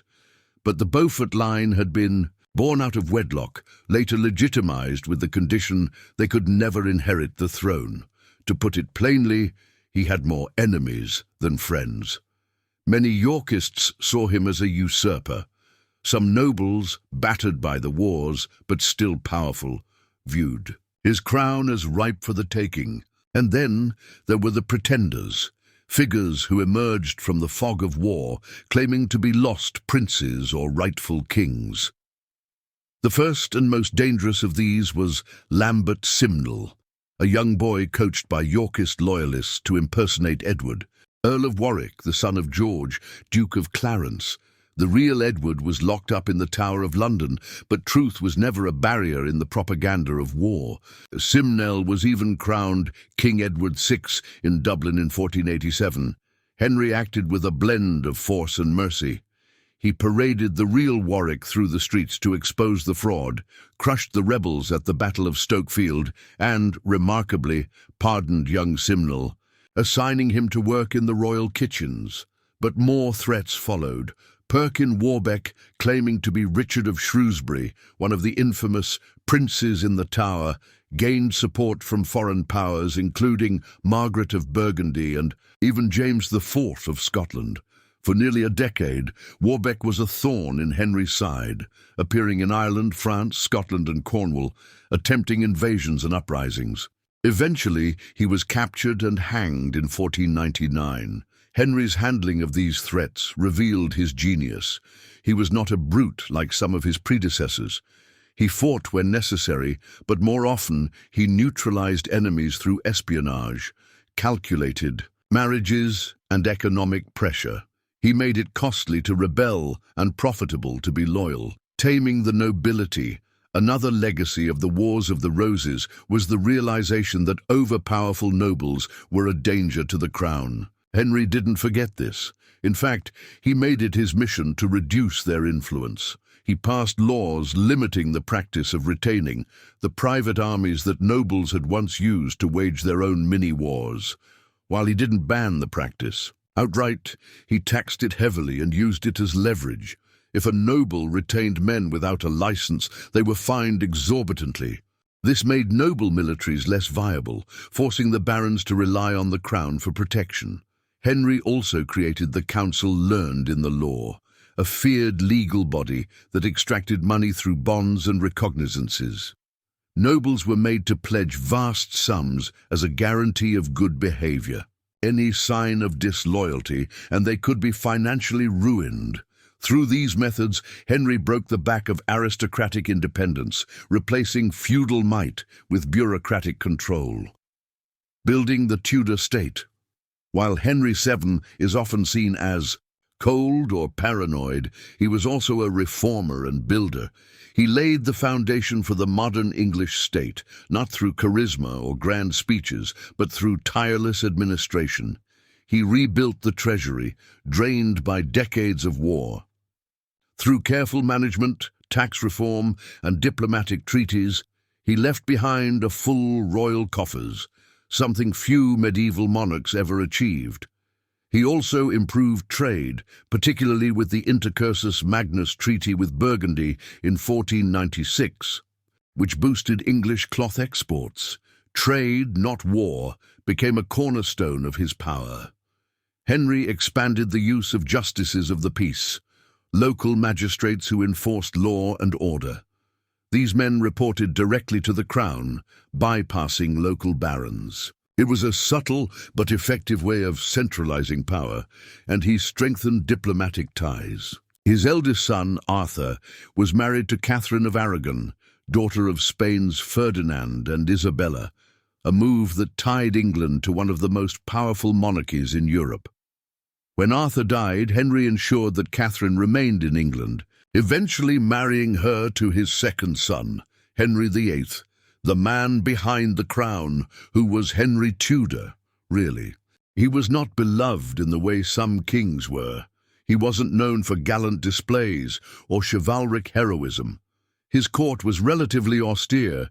He didn't surround himself with flamboyant favorites or lavish entertainments. He was methodical, calculating, and deeply private. But these were the very qualities that saved England, where Edward IV had ruled with charm and excess, and Richard III with force and fear. Henry VII ruled with discipline and foresight. He wasn't trying to glorify his reign. He was trying to survive it, and to ensure his children inherited something better than war. His wife, Elizabeth of York, was a stabilizing force and a symbol of peace. Their marriage produced several children, including Henry VIII, Margaret, Tudor and Mary Tudor, each of whom would go on to shape European history in dramatic ways. Henry's success can be measured not in the battles he won, but in the ones he avoided. After 3 decades of civil war, he brought a rare and precious thing to England: peace, the end of an era, the beginning of a dynasty. Henry VII died on April 21, 1509, at the age of 52. By then, he had ruled for nearly a quarter of a century, longer than any monarch since Edward III. When his son, Henry VIII, took the throne, England was wealthier, more stable, and more centralized than it had been in generations. The Wars of the Roses were over, not just in name, but in memory, and yet Henry VII's reign marks more than just an end. It marks a transition from the medieval to the modern, from the age of knights and banners to the age of diplomacy and statecraft. He was the last king of medieval England and the architect of its Renaissance. His success wasn't born on a battlefield. It was born in exile, in patience, in strategy. Henry VII taught England that peace is not the absence of conflict, but the result of careful, deliberate control. He was, in many ways, the anti-hero of English monarchy. Reserved, ruthless, relentless, but he was also the reason the Tudor rose would bloom for 100 years, and in that rose, red and white, we see not just the end of a war, but the beginning of something far more enduring. The last sword had long been sheathed, the banners furled, and the battle cries of York and Lancaster silenced by time. Yet the Wars of the Roses did not simply vanish into the past. Its legacy became woven into the very fabric of English identity, echoing in politics, monarchy, literature, and even our understanding of what power means. It was more than a dynastic feud. It was a crucible, burning away the remnants of the medieval world and forging a nation that was more centralized, more strategic, and painfully more aware of how fragile power could be. In this final chapter, we explore the enduring consequences of this brutal conflict, how a war of thrones became a lesson for kings, a warning to rebels, and a myth that would live for centuries. A monarchy reborn, the new rules of power. The most immediate legacy of the Wars of the Roses was the transformation of the English monarchy itself. Before the conflict, kings often ruled through personal charisma or raw military strength. But after 3 decades of bloodshed, the crown learned a harsh lesson. Charm fades, and strength can be overthrown. From Henry VII onward, kingship would be redefined, not just as a matter of bloodline, but as a craft. The Tudors mastered this. Henry VII built a surveillance state before such a term even existed. He ruled with a mixture of administrative precision and quiet fear, showing that monarchy could no longer rely solely on noble loyalty. It had to be enforced through institutions, law, taxation, bureaucracy, and intelligence networks. His successors, especially Henry VIII and Elizabeth I, inherited not only his throne, but his lessons. They understood that a monarch needed propaganda, control, and a careful reading of public mood. They cultivated images of divine authority, national unity, and personal strength, not just in actions, but in symbols. In a way, the chaos of the wars forced England to modernize its idea of kingship. The divine right of kings would still be invoked, but now it had to be backed with a bureaucracy and public perception campaign that made rebellion seem not just treasonous, but futile. The broken nobility. Another casualty of the wars was the English nobility. Before the conflict, noble families were virtually kingdoms unto themselves. They raised armies, commanded loyalty, and held immense regional power. But their constant switching of sides, the betrayals and the battlefield executions took their toll. By the end of the conflict, entire dynasties had been wiped out or reduced to irrelevance. The great houses of the realm had become cautionary tales, not ruling powers. Henry VII exploited this vulnerability. He didn't want powerful nobles. He wanted obedient ones. He rewarded loyalty with limited influence and punished ambition with silent ruin. The surviving aristocracy was domesticated, no longer warrior lords, but administrators, diplomats, and landlords. This change helped stabilize the nation. It also marked the end of feudal militarism and the beginning of something closer to a centralized state. England wasn't quite a modern nation, but it was no longer a patchwork of feuding barons either. The crown had risen above the nobility and would never again allow itself to fall below them. A people scarred, a people forged. Wars of the Roses were not just a fight between elites. Though most battles were fought by noble armies, the impact on the general population was real and lasting. Villages were burned, farms abandoned, taxes levied and re-levied. Armies requisitioned supplies with no compensation. The constant instability disrupted trade and everyday life. People learned to fear the knock of a noble's messenger almost as much as the threat of foreign invasion, but with hardship came resilience. After the war, the English peasantry and merchant classes became more politically aware, more economically savvy, and more connected to the crown than ever before. In towns and ports, wealth began to shift, not just to nobles, but to skilled craftsmen, cloth merchants, and city leaders who had survived the war by mastering commerce rather than combat. The key middle class, still small, began to grow in both power and confidence. These were the ancestors of the political voices that would one day demand a parliament that truly mattered. The war may have broken the back of feudalism, but in the cracks, a new society was forming. From blood to legend, the wars in literature few. Conflicts have left such a lasting mark on English storytelling as the Wars of the Roses. Centuries later, William Shakespeare would turn the chaos of civil war into timeless drama. His history plays, from Henry VI to Richard III, transformed real events into gripping political thrillers. Villains like Richard III became larger-than-life symbols of ambition and betrayal. The suffering of common people, the agony of kingship, the cost of power, these themes resonated far beyond the facts. Shakespeare wasn't writing history, he was writing national memory, and through him, the Wars of the Roses became part of England's cultural DNA. Even today, echoes of the conflict ripple through pop culture. The hit series Game of Thrones, for instance, drew heavily from the wars. The feuding houses of Stark and Lancaster mirror the Yorks and Lancasters. The battle for the Iron Throne channels the unpredictability and brutality of the 15th century conflict.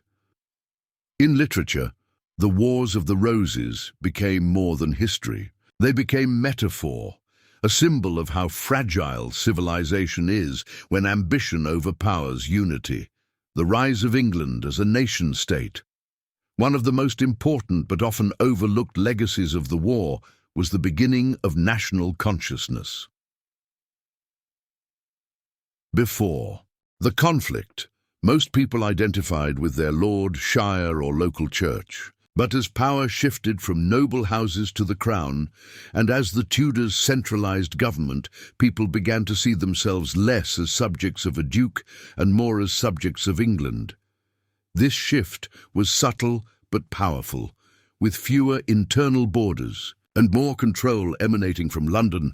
A common identity began to emerge. The English language was standardized. Trade expanded across regions. Roads and law courts increasingly connected the countryside to the capital. By the time of Elizabeth I, England was no longer just a realm. It was a nation-state in the making, and it was the horrors of civil war that forced this transformation.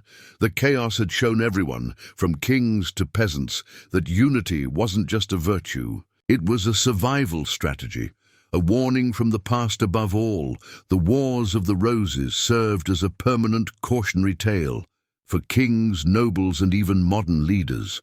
It showed that weak leadership invites ambition, that unchecked power breeds rebellion, and that legitimacy is as much about perception as bloodline.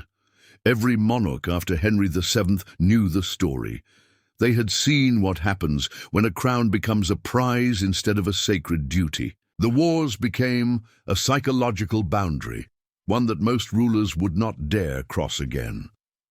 Even centuries later, during the English Civil War in the 1600s, the spectre of the Wars of the Roses haunted both sides. No one wanted to return to those decades of anarchy. Even when challenging a king, rebels framed their actions as a defense of order, not a hunger for chaos. The memory of the Roses was still blooming and still thorny. Perhaps the most lasting legacy of the wars is the irony at its core. The war began as a dynastic dispute over who had the right to wear the crown. It involved battles, betrayals, and the rise and fall of countless noble families. And yet, in the end, the dynasty that emerged victorious, the Tudors, barely had a claim at all. Henry VII was not a powerful duke or the son of a king. He was an exile, the product of a disputed lineage, a man who had to win his throne with foreign troops and careful calculation. But that, perhaps, is the point. The Wars of the Roses taught England that royal legitimacy isn't inherited. It's earned. Through leadership, strategy, unity, and above all, results. Henry VII built peace. His son Henry VIII built strength. His granddaughter Elizabeth built a golden age. None of it would have been possible without the crucible of civil war that came before. The Roses today walk the halls of the Tower of London, or the ruins of Ludlow Castle, or the grassy fields of Bosworth, and you can still feel it. The war isn't gone. It lingers in stone, in legend, in the whispered names of long-dead kings.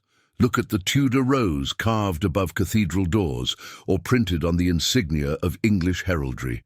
It still combines red and white, Lancaster and York, not as rivals, but as reminders that out of war can come peace, that from ashes can rise something enduring, that unity, once broken, can be reforged, and that England, for all its struggles, endured.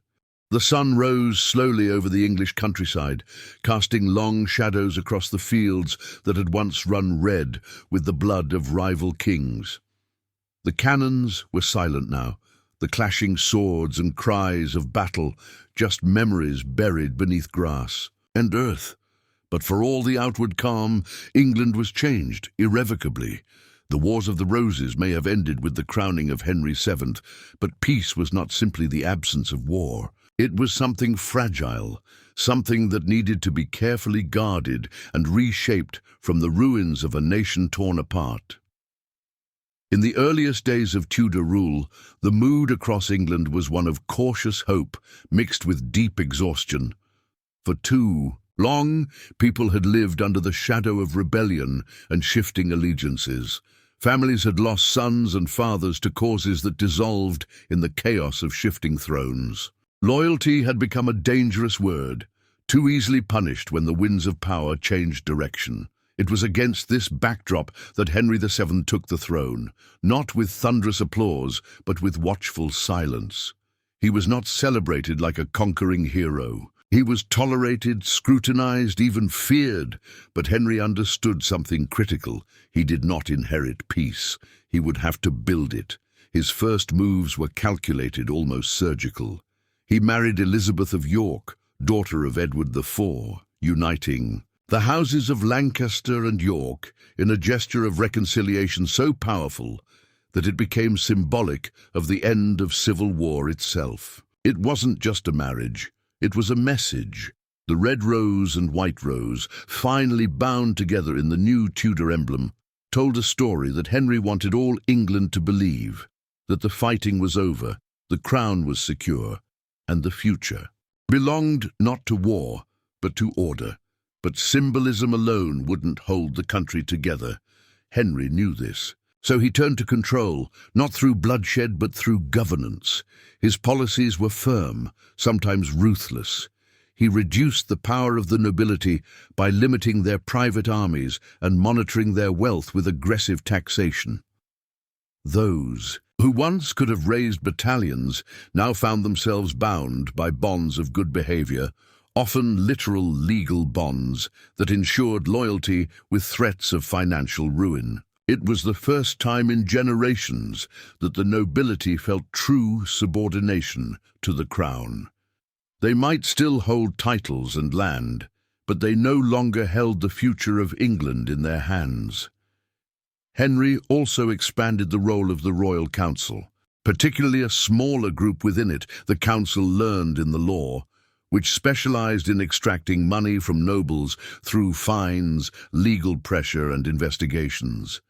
To many, it felt like extortion, but to Henry, it was insurance. Every coin collected, every noble humbled, was a stone laid in the foundation of his dynasty. Yet beneath all this structure and statecraft, there remained a deep, invisible scar in the national psyche. The Wars of the Roses had left behind more than political devastation. They had eroded trust, trust in the crown, trust in the nobles, even trust in the idea of a stable future. It would take more than taxes and royal marriages to mend that wound. Henry knew his rule depended not just on surviving, but on reshaping the very narrative of what it meant to be king. So he became more than a ruler. He became a myth-maker. He commissioned genealogies that strengthened his claim to the throne, suppressed chronicles that favored his rivals, and carefully curated how his reign would be remembered. It was historical storytelling as power, a legacy forged not on the battlefield, but in the minds of future generations. This manipulation of memory would come to full bloom under his son, Henry VIII, who grew up not in the chaos of civil war, but in a court where the monarchy was restored, feared, and absolute. Henry VIII inherited not just the throne, but the lessons of caution, dominance, and central authority. He would push them to their extreme, marrying 6 times, breaking from the Roman Church, and reshaping England's religious landscape forever. It was a reign marked by spectacle and terror, but its roots were firmly planted in the soil, made fertile by the Wars of the Roses. A monarch who saw himself as divinely appointed but politically engineered, Henry VIII was both a king and the ultimate performance of kingship. And then came Elizabeth, the last Tudor monarch, born of Henry VIII and Anne Boleyn. Elizabeth I would carry the weight of this legacy more than anyone. Her path to power was treacherous, marked by executions, religious turmoil, and fierce doubts about a woman's ability to rule. But like her grandfather before her, she understood that stability wasn't inherited, it was earned. Elizabeth used the lessons of the wars like tools in her political arsenal. She never married, thereby avoiding the dynastic pitfalls that had destroyed so many before her. She kept the nobility in check, surrounded herself with loyal advisors, and mastered the art of political theatre. Her court became a place of ritual and symbolism, her image tightly controlled and immortalized in portraits that showed her as ageless, powerful, and beyond reproach. She became the Virgin Queen, the embodiment of England itself, but even as Elizabeth's reign marked the peak of Tudor stability, it also revealed the long shadows still cast by the wars. The fear of civil conflict, the memory of how quickly alliances could shift, never left. Elizabeth ruled as a careful chess player, always calculating, always aware that a misstep could reignite the flames that Henry VII had worked so hard to extinguish. And beyond the palace, in the towns and villages, the people had changed too. Generations had passed since Bosworth, but the war had left a cultural legacy that influenced more than politics. The rising merchant class, which had gained traction during the instability, now formed the backbone of a more modern economy. Trade flourished, education grew, the printing press spread knowledge and propaganda at a speed that would have been unimaginable to the lords of Lancaster and York. Even religion was transformed, in part as a consequence of the centralized authority the Tudors had forged. In response to the wars, when Henry VIII broke with Rome, the people followed, not out of zeal, but out of habit. For decades they had seen power shift, churches burned, and banners changed. Allegiance for many had become a matter of survival, not belief. In that sense, the political turmoil of the 15th century made possible the religious revolution of the 16th, but perhaps the most fascinating legacy of all was how the Wars of the Roses lived on in the realm of imagination. The very names, York Lancaster, Plantagenet, took on a romantic, almost mythical quality.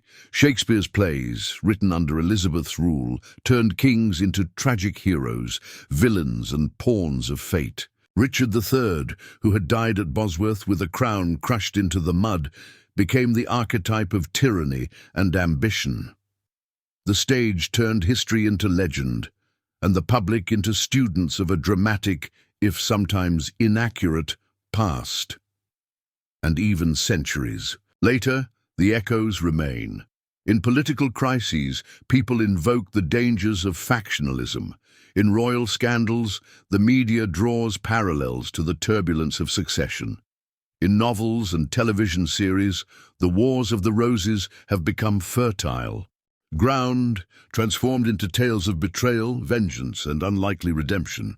It is a story that seems to ask us over and over, how much can a nation endure before it breaks, and what must be sacrificed to restore it? England endured, but not unchanged. The roses, white and red, still bloom in symbols, in cathedrals, in historical memory. They remind us of a time when the question of who wore the crown cost thousands their lives and nearly broke a kingdom. They remind us of the price of ambition unrestrained, of loyalty misplaced, and of peace, always more fragile than we wish to believe. And perhaps most of all, they remind us that history is not just a series of battles and treaties. It is a series of choices. Choices made in fear or courage, choices that echo for generations. In the end, the Wars of the Roses were not just about kings and crowns, they were about a country learning who it was and what it was willing to become to survive. The halls of power had fallen silent, but the echoes of ambition still haunted every stone. The blood spilled during the Wars of the Roses had long since dried, but its memory stained England's political soul. Though the Tudors had cemented their dynasty, the lessons of those brutal decades were not forgotten. They lived on in whispers at court, in cautious alliances, in the very way monarchs thought, ruled and feared.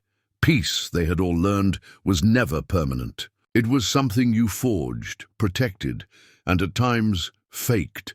The kingdom had survived betrayal, shifting loyalties, and the spectacle of royal families turning on each other like rabid dogs. But even as the crown sat more firmly atop the Tudor heads, there was a lingering question in the hearts of England's people. Could it all happen again? Could cousins once more become enemies? Could another Richard or Edward or Henry rise to claim what wasn't theirs and plunge the realm back into darkness? That question lingered as the Tudors grew in confidence and power. Henry VII had ruled with wary precision. His son, Henry VIII, ruled with thunder. He broke from Rome, shattered monasteries, and took wives as if trying to rewrite destiny itself. But it was under Elizabeth I that the country truly began to breathe again. Her reign, though built on anxiety and political chess, brought a sense of English identity and pride not seen since the days before the roses turned red and white in opposition. But even Elizabeth knew that beneath her glittering court, filled with music, drama and poetry, the ghosts of civil war remained. Every decision, every letter, every alliance was haunted by the knowledge that all it took was one pretender, one charismatic noble with a claim and a following, to awaken the sleeping monster of rebellion. That fear never quite left the minds of the ruling elite. You could see it in the laws passed to limit noble power. You could hear it in the sermons praising the Queen's legitimacy. You could feel it in the paranoia that wrapped itself around anyone who dared speak too loudly of rightful heirs or long-lost princes. The Wars of the Roses had ended decades ago, yes, but not in spirit. Even among the people, stories persisted. Mothers whispered to children about the princes in the Tower. Tavern-goers debated whether Richard III was truly a villain or merely a scapegoat. The past was a wound that hadn't fully scabbed over. England didn't just want peace, it feared its opposite, The trauma of those brutal battles, the uncertainty of royal favor, and the utter destruction that came from choosing the wrong side had carved a scar so deep that it influenced generations who hadn't even been born when Bosworth. Field was soaked in blood. That scar was most visible in how power was centralized. No longer could the great houses maintain private armies. No longer could they rise with impunity. The Tudors had made sure of it. They crafted a monarchy that didn't just sit at the top of a feudal pyramid. It absorbed the pyramid entirely. The monarch wasn't just the head of the country. They were the country.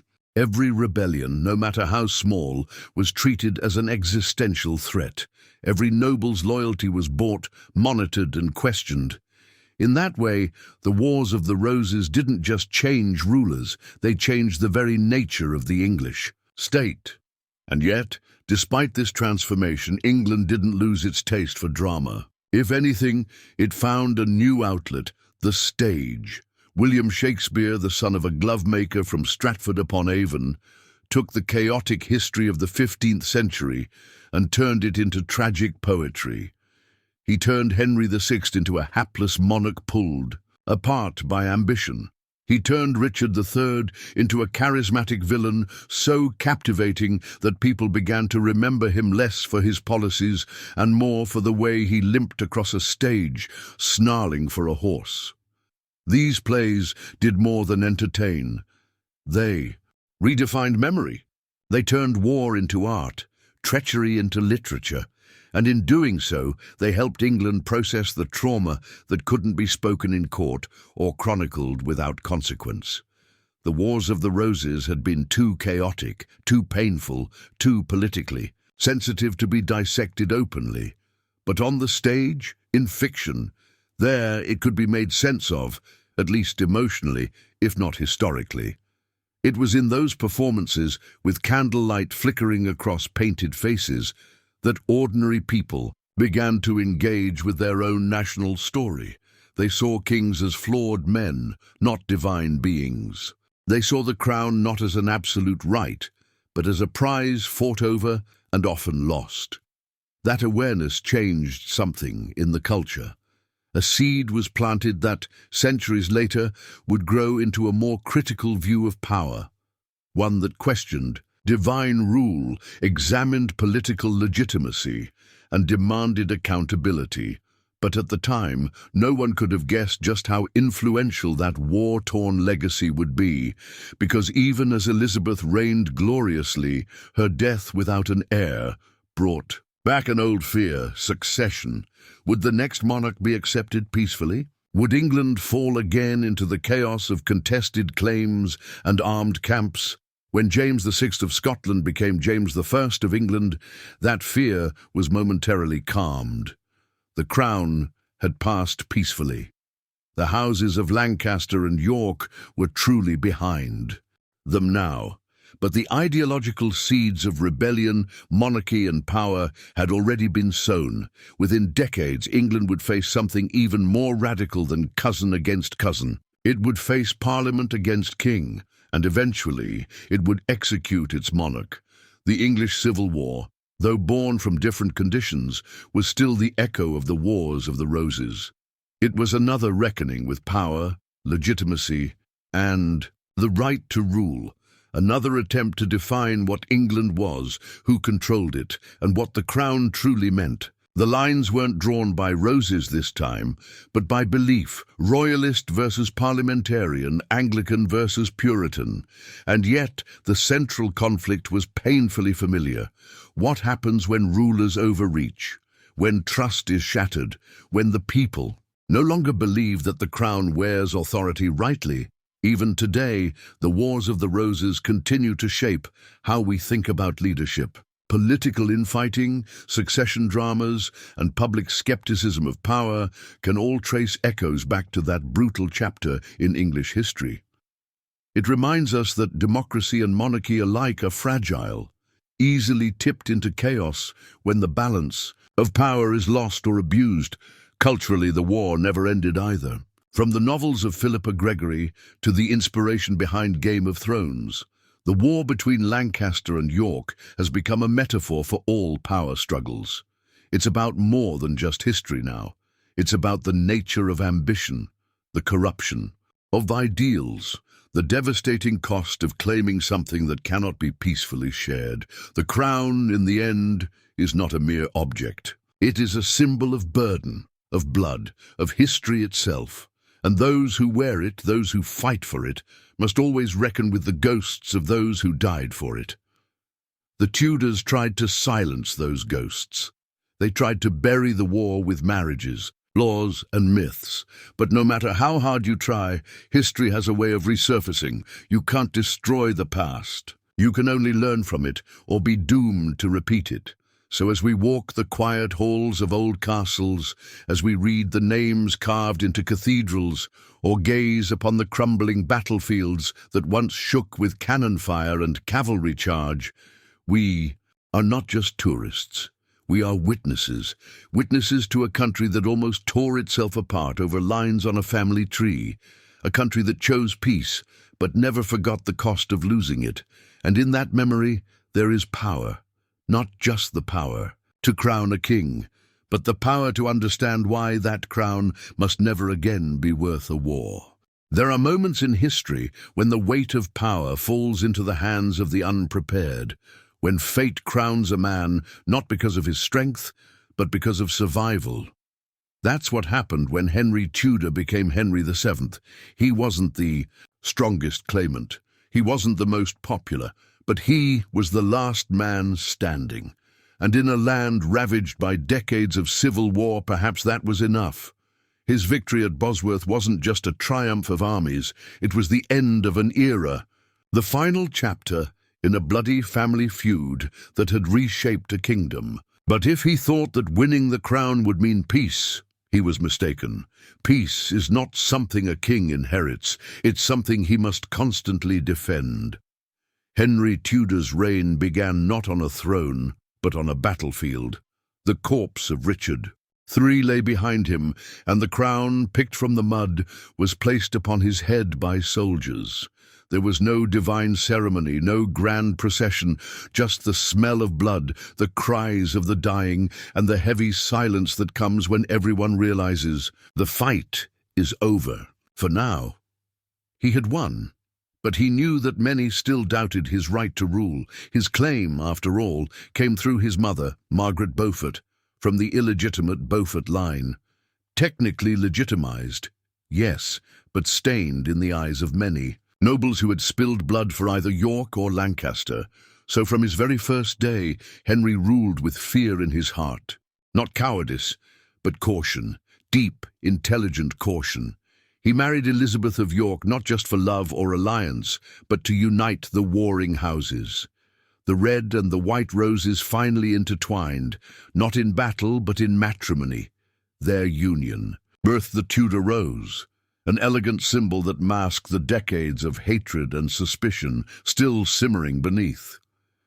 Henry knew he couldn't rely on symbols alone. He had to act, swiftly, harshly. He passed laws that weakened the great nobles, those who had once raised private armies to rival kings. He reformed finance with an iron grip, ensuring that loyalty wasn't just earned through favors, but enforced through debt and careful surveillance. He built a monarchy that watched, taxed, and anticipated rebellion at every turn. And still they came.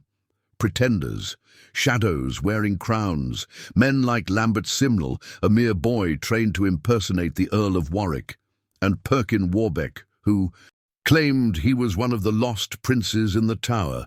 These weren't just isolated threats, they were symbols of how fragile Henry's rule truly was.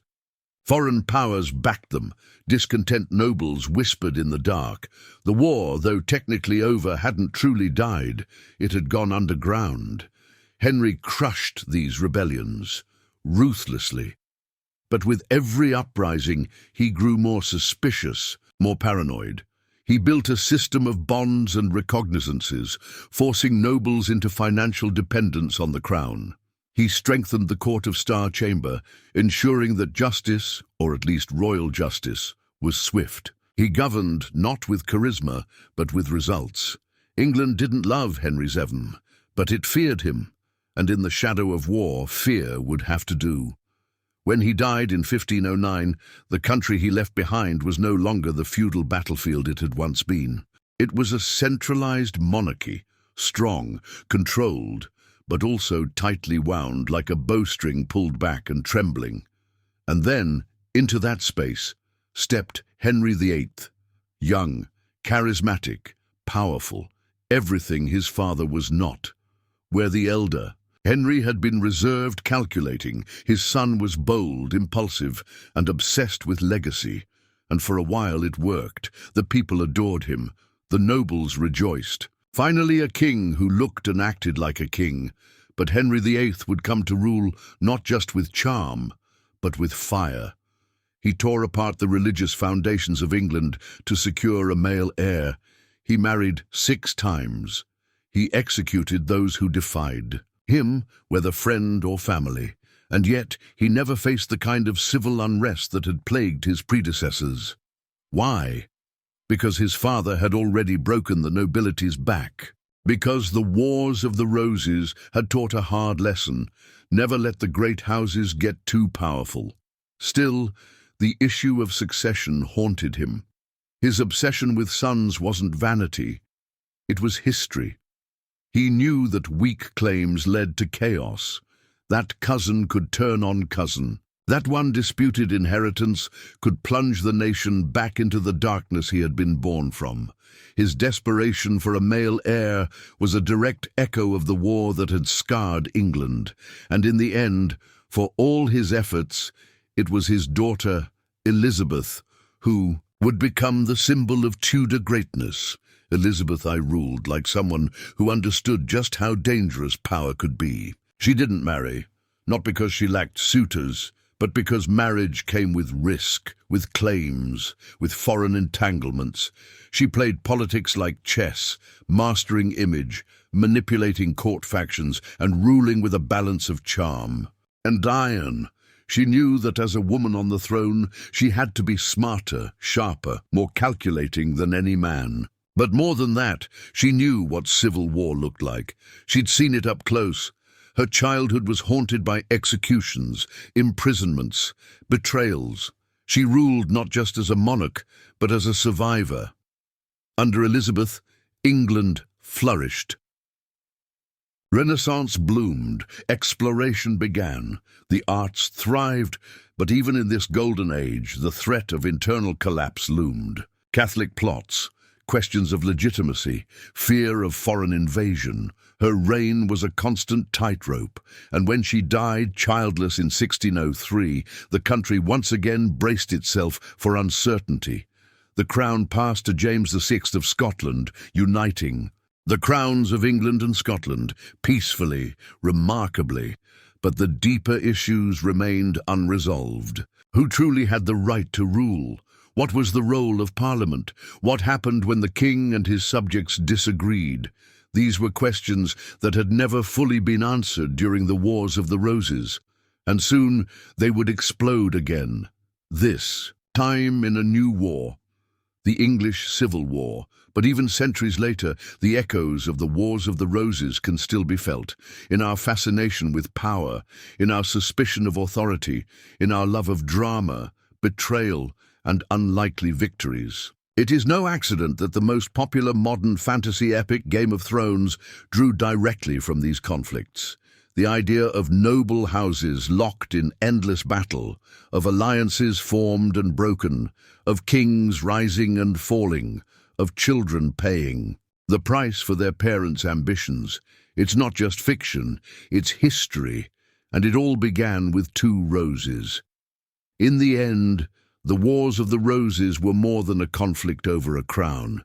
They were a transformation, a crucible that melted down the old order and reshaped England into something new, stronger, colder, more aware of what it meant to hold power and what it cost to lose it. The blood spilled during those years fertilized the roots of a nation that would go on to shape the world.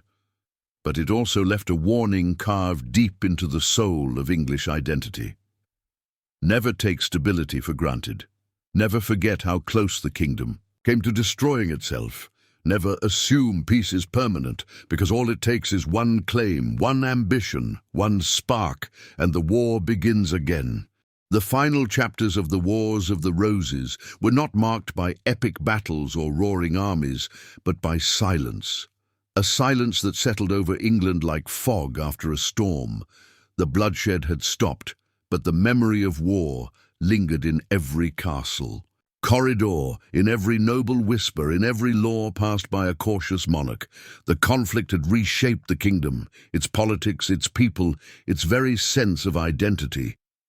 And while the Tudors now ruled from a throne, forged by both victory and compromise, the real story was not just about kings and crowns.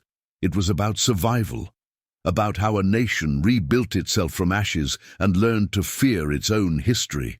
In many ways, England under the early Tudors was a land haunted by ghosts. Every village, every manor, had its stories of sons who had gone to war and never returned, of loyalties torn apart, of estates lost and gained through shifting allegiances. Entire families had been erased, others had risen overnight.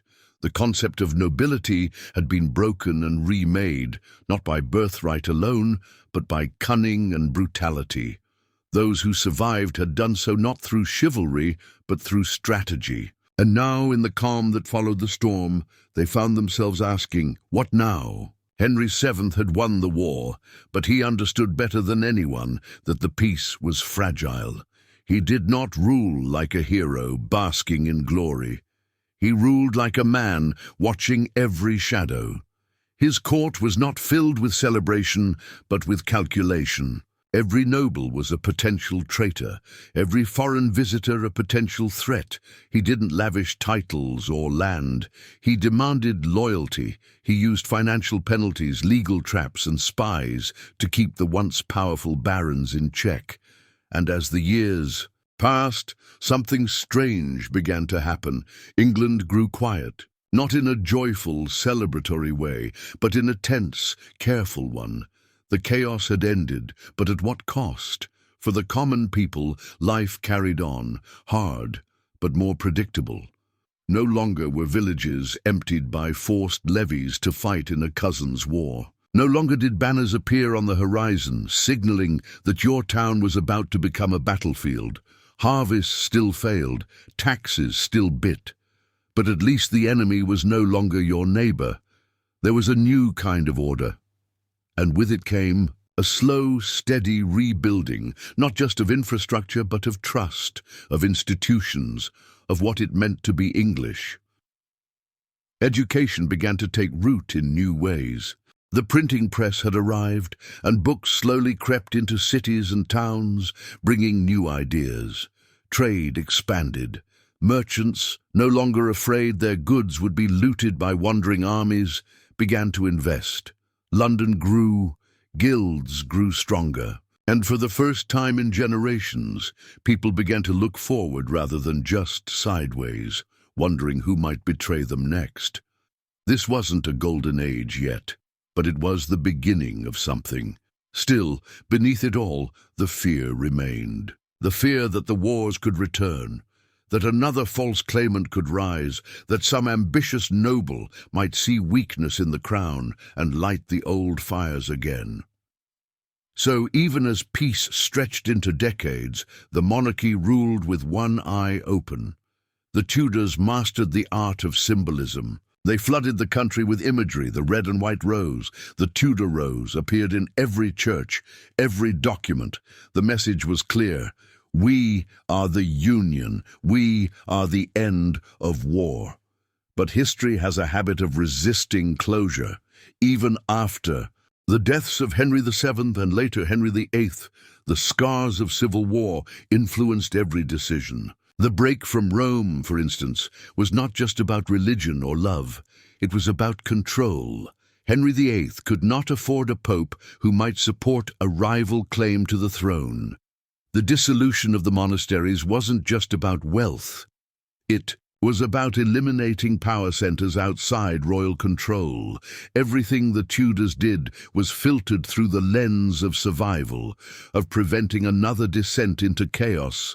And then came the Elizabethan era, a time of exploration, of artistic bloom, of national pride, but also a time of constant paranoia. Elizabeth soon, though remembered today as one of England's greatest monarchs, lived her reign, surrounded by plots and threats, many of them rooted in questions of legitimacy, in rival claims.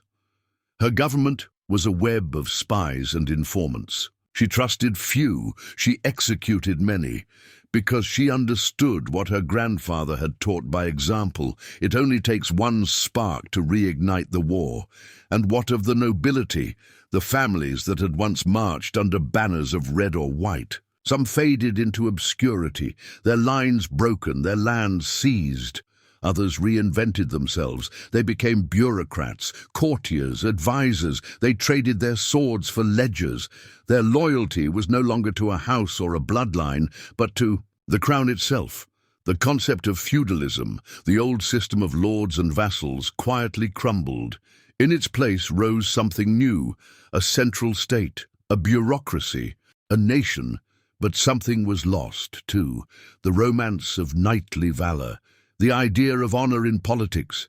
The Wars of the Roses had shown that such things were illusions, that behind every chivalric tale was a trail of broken promises and dead men, that power came not to the noble, but to the cunning. This New England, shaped by the Tudors, was smarter, more controlled, but also colder, less idealistic, more modern, and in many ways more dangerous. Because the memory of war lingered like a ghost. It whispered through the corridors of power. It reminded every monarch, every politician, of what could happen if order slipped. And so repression became the default. Dissent was not tolerated. Religion, politics, speech, all tightly managed. The wars had taught the lesson well. Freedom, unchecked, could tear a country apart, and yet that memory also became a source of strength. England would not be caught off guard again. It would not splinter. The scars became armor. The trauma became fuel. When foreign powers threatened invasion, when new ideologies crept in from the continent, when revolution stirred in the air, England remembered. And it stood firm. Centuries passed. New dynasties rose. New wars came. But none were quite like the Wars of the Roses, because those wars had been personal, family against family, brother against brother. They had been about identity, legacy, survival. And though England would fight again, against Spain, against France, even against itself in later civil wars, those later conflicts were different. They were about ideas, religion, class.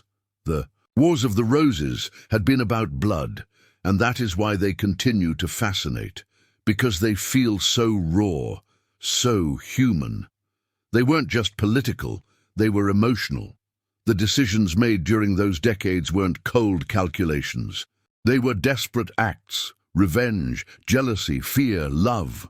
And so, centuries later, they still speak to us. We see ourselves in them, in the flawed kings, in the ambitious queens, in the soldiers who marched without understanding why, in the people who just wanted to live. The story didn't end with Bosworth. It didn't end with the Tudors. It lives on, in literature, in film, in every fictional tale of noble houses and hidden heirs, of betrayals and unexpected victories. The Wars of the Roses may be history, but their essence is timeless, because at their core they ask a question that every generation must face. What are we willing to do for power? And what happens when we win? That is the legacy. That is the warning. That is the truth behind the Roses. Centuries have passed since the last swords clashed in the Wars of the Roses, but the echoes of that turbulent era still ripple through modern England. Beneath the surface of the nation's culture, politics, literature, and even geography lie the fingerprints of a war fought not just for a crown, but for the soul of a kingdom. It's not just a chapter in history books. It is a foundational trauma that reshaped England's identity and continues to whisper through its institutions and imagination. Walk through the old streets of London or York, and you'll find symbols, roses, carved into stone, house sigils on ancient buildings, Tudor emblems woven into university seals, royal crests displayed in grand cathedrals. They are not mere decorations, they are reminders, quiet ones, symbols meant to say, we remember, we survived, we changed. For England, the legacy of the Wars of the Roses is not just in the history that was written, but in the identity that was built. That identity is complex, forged in contradictions. A nation that values stability, but once tore itself apart in a dynastic blood feud, a monarchy that prides itself on lineage and tradition, but whose very survival came through the shattering of that same lineage. A people shaped by loyalty and honor, yet descendants of an era where betrayal was as common as breath. This duality remains in the British psyche, a tension between reverence for the past and wariness of power unchecked. Even the monarchy today carries echoes of those wars. The modern House of Windsor may seem far removed from the chaos of the 15th century, but its roots were stabilized by the outcome of the Tudor consolidation. Henry VII's careful orchestration of peace laid the groundwork for an idea that would evolve over time, the notion of a monarchy that survives not by divine right alone, but by political skill, public perception, and national unity. That idea persists today, with the royal family more symbolic than sovereign, but no less tied to its own history of survival. Beyond the throne, the legacy lives in English governance. The brutal lessons of civil war taught England the danger of factionalism, of overmighty subjects, of rival power centres. And so, over centuries, a system was developed, not overnight, but through trial and error, that gradually limited royal authority and expanded the role of Parliament. It wasn't always smooth. England would endure more turmoil, including the English Civil War and the execution of a king. But the Wars of the Roses planted the seed of a vital realization. Power must be balanced, or chaos will return. The scars of the conflict also inspired one of the richest literary traditions in history. Shakespeare's history plays, written more than a century after the wars, helped cement the Wars of the Roses in the cultural consciousness. Through dramatization, he turned the chaos of dynastic conflict into timeless stories of ambition, fate, and tragedy. Audiences today still watch Henry VI and Richard III, not just for entertainment, but because they tap into something universal. Shakespeare didn't invent the drama of that period, he revealed it. He understood that the Wars of the Roses were not just a political struggle, but a psychological one, about fear, pride, paranoia, grief. And that drama didn't end with Shakespeare. The imagery of the Wars of the Roses has been revived time and again, from historical novels to modern television. When viewers tune into stories like Game of Thrones, they're seeing reflections of York and Lancaster, of feuding houses, of lords vying for power, of alliances shattered overnight. George R.R. Martin famously drew inspiration from the Wars of the Roses when building his own fictional dynastic saga. And audiences responded, not just because it was dramatic, but because it felt true. Deep down, we recognize the story. We've heard it before. That sense of recognition extends beyond fiction.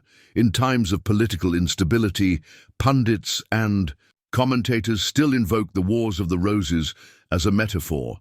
When political parties fracture or royal scandals erupt, when succession becomes unclear or factions begin to form, the ghosts of the past are summoned, not always explicitly, but they linger. The idea that things could spiral again, that England could once more be pulled into turmoil over power and legacy, is not dismissed lightly.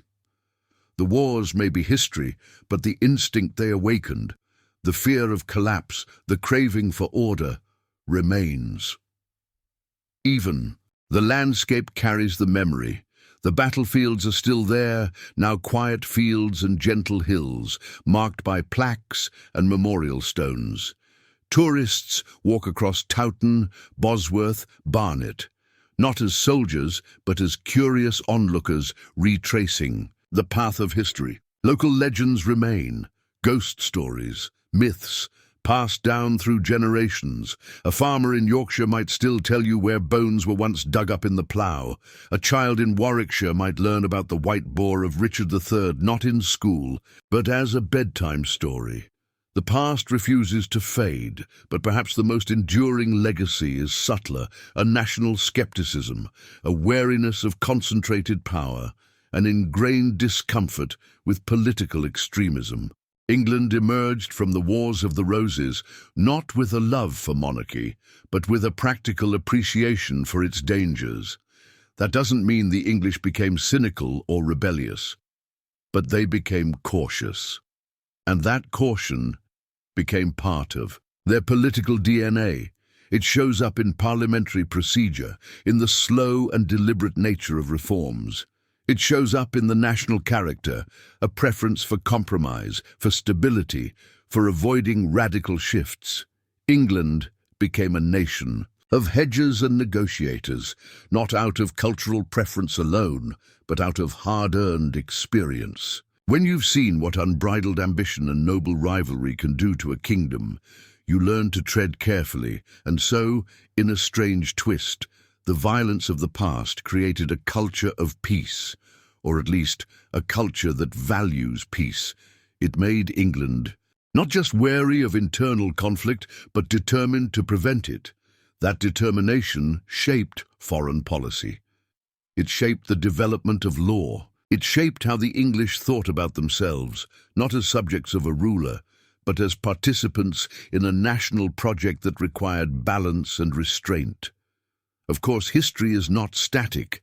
Modern England faces new challenges, new divisions, new uncertainties, but the memory of the Wars of the Roses, if not in detail, then in spirit, remains relevant. Because it is a reminder of what can happen when ambition goes unchecked, when legitimacy is contested, when identity becomes a battlefield.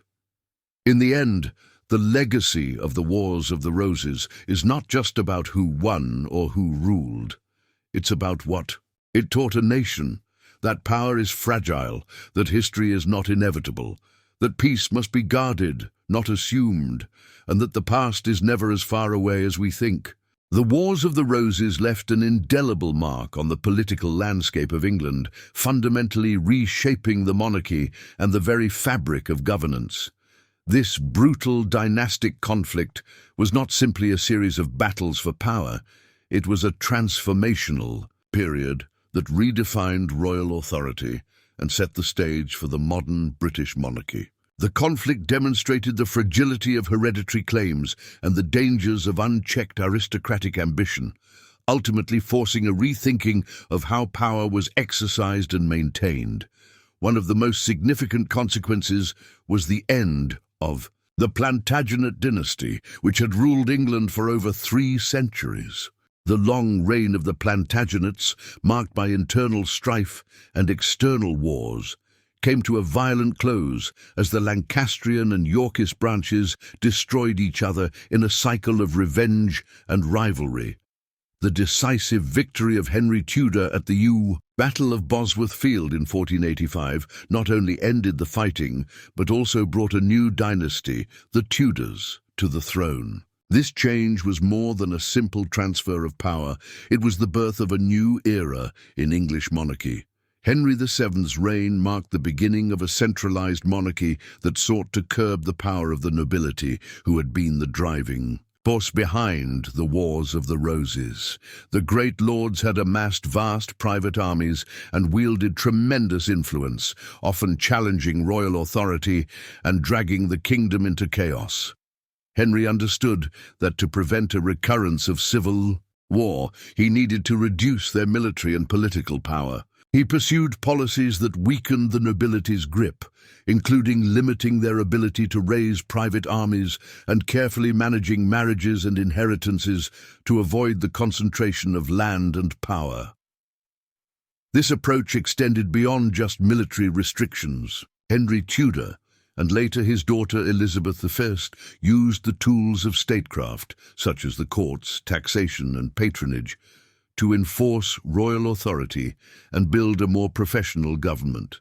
The Tudor monarchs developed a bureaucracy that was loyal to the crown, not to local lords, ensuring that governance was more uniform and less susceptible to local rebellions. This shift was crucial in transforming England from a feudal society, where local power was paramount, into a centralized state with a strong monarchy. The Tudor dynasty also worked hard to legitimize their rule through symbolism and propaganda. Henry VII married Elizabeth of York, uniting the feuding houses of Lancaster and York, symbolically ending the Civil War and establishing the Tudor rose as the new emblem of the monarchy. This union was not just political, but deeply psychological. Designed to heal wounds and promote national unity, it was a masterstroke of political theatre that helped solidify the Tudor claim and bring peace to a fractured realm. Beyond politics, the aftermath of the Wars of the Roses had profound effects on society and culture. The war had devastated large parts of the country, disrupted trade, and caused widespread suffering. The nobility's power struggles had often come at the expense of common people, who bore the brunt of taxation and conscription. The Tudor monarchs, aware of this, worked to restore economic stability and encourage growth. They promoted trade and exploration, which laid the groundwork for England's later expansion into a global empire. The social upheaval also led to subtle but important changes in the English class system. The decline of the old aristocracy's dominance opened opportunities for the gentry and merchant classes to rise in prominence. This shift in power dynamics contributed to the gradual emergence of a more modern society where wealth and influence were not solely inherited but could be earned through commerce and service to the crown. This evolving social structure set the stage for England's transformation during the Renaissance and beyond. The legal system also evolved significantly in the post-war period. The chaos of the Wars of the Roses had exposed the weaknesses of medieval law, especially the challenges in enforcing royal justice over powerful nobles. The Tudors strengthened the court system, expanded the role of common law, and introduced new legal institutions to bring about greater consistency and fairness. These reforms helped establish the rule of law as a cornerstone of English governance, a principle that continues to be central to the British legal tradition.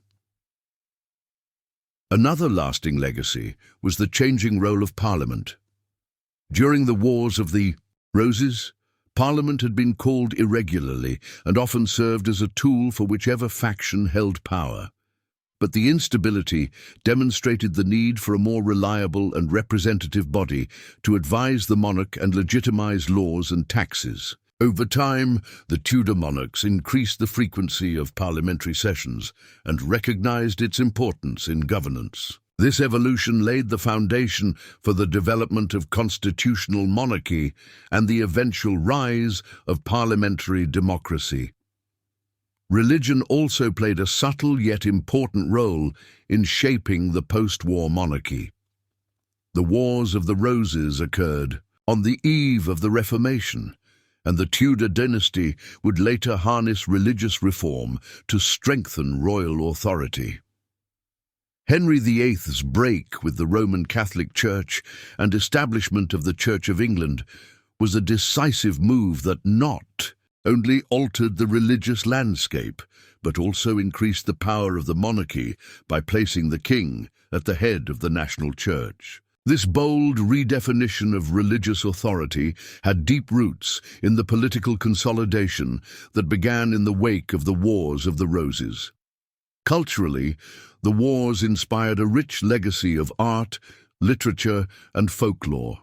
The stories of brave knights, tragic betrayals, and dramatic battles became embedded in England's cultural memory.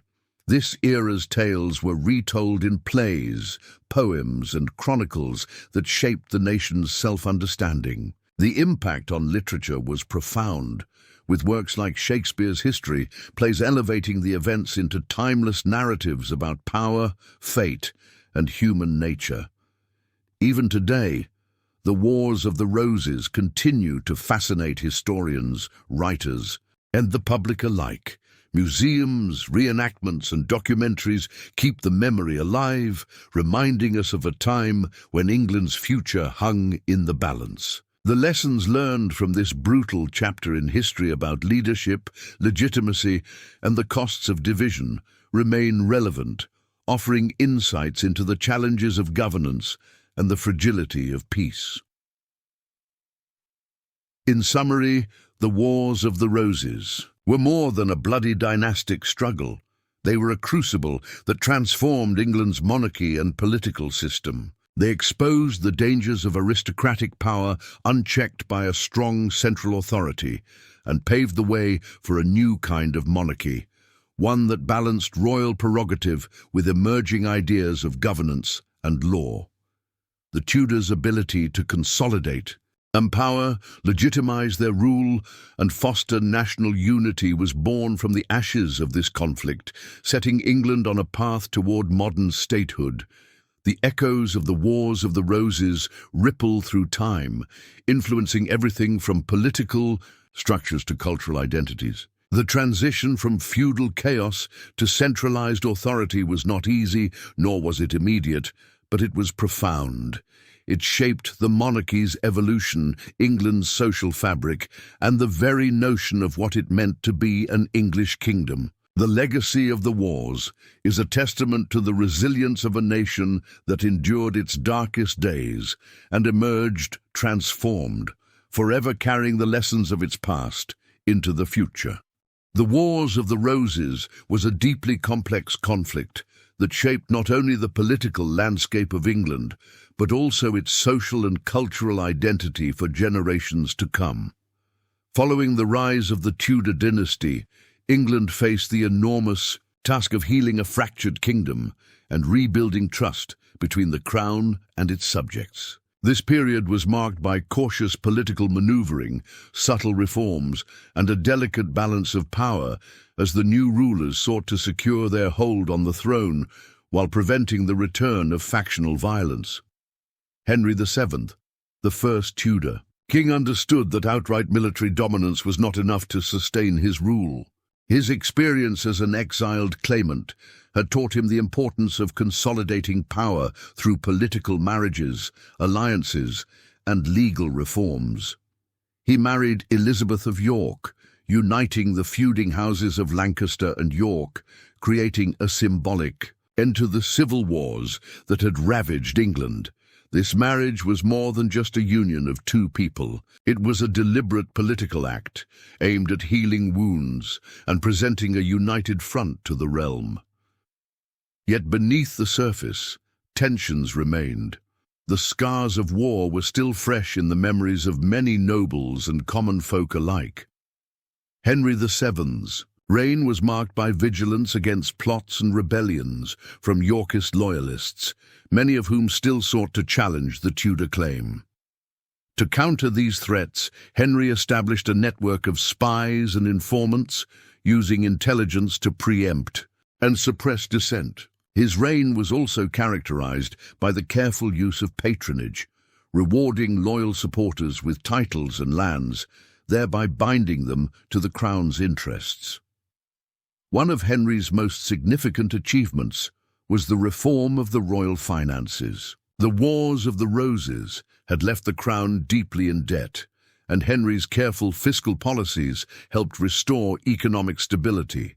He improved the efficiency of tax collection and curbed the corruption that had plagued the government. This financial Prudence not only strengthened the monarchy, but also allowed for investments in infrastructure, such as the improvement of roads and fortifications, which further enhanced royal authority.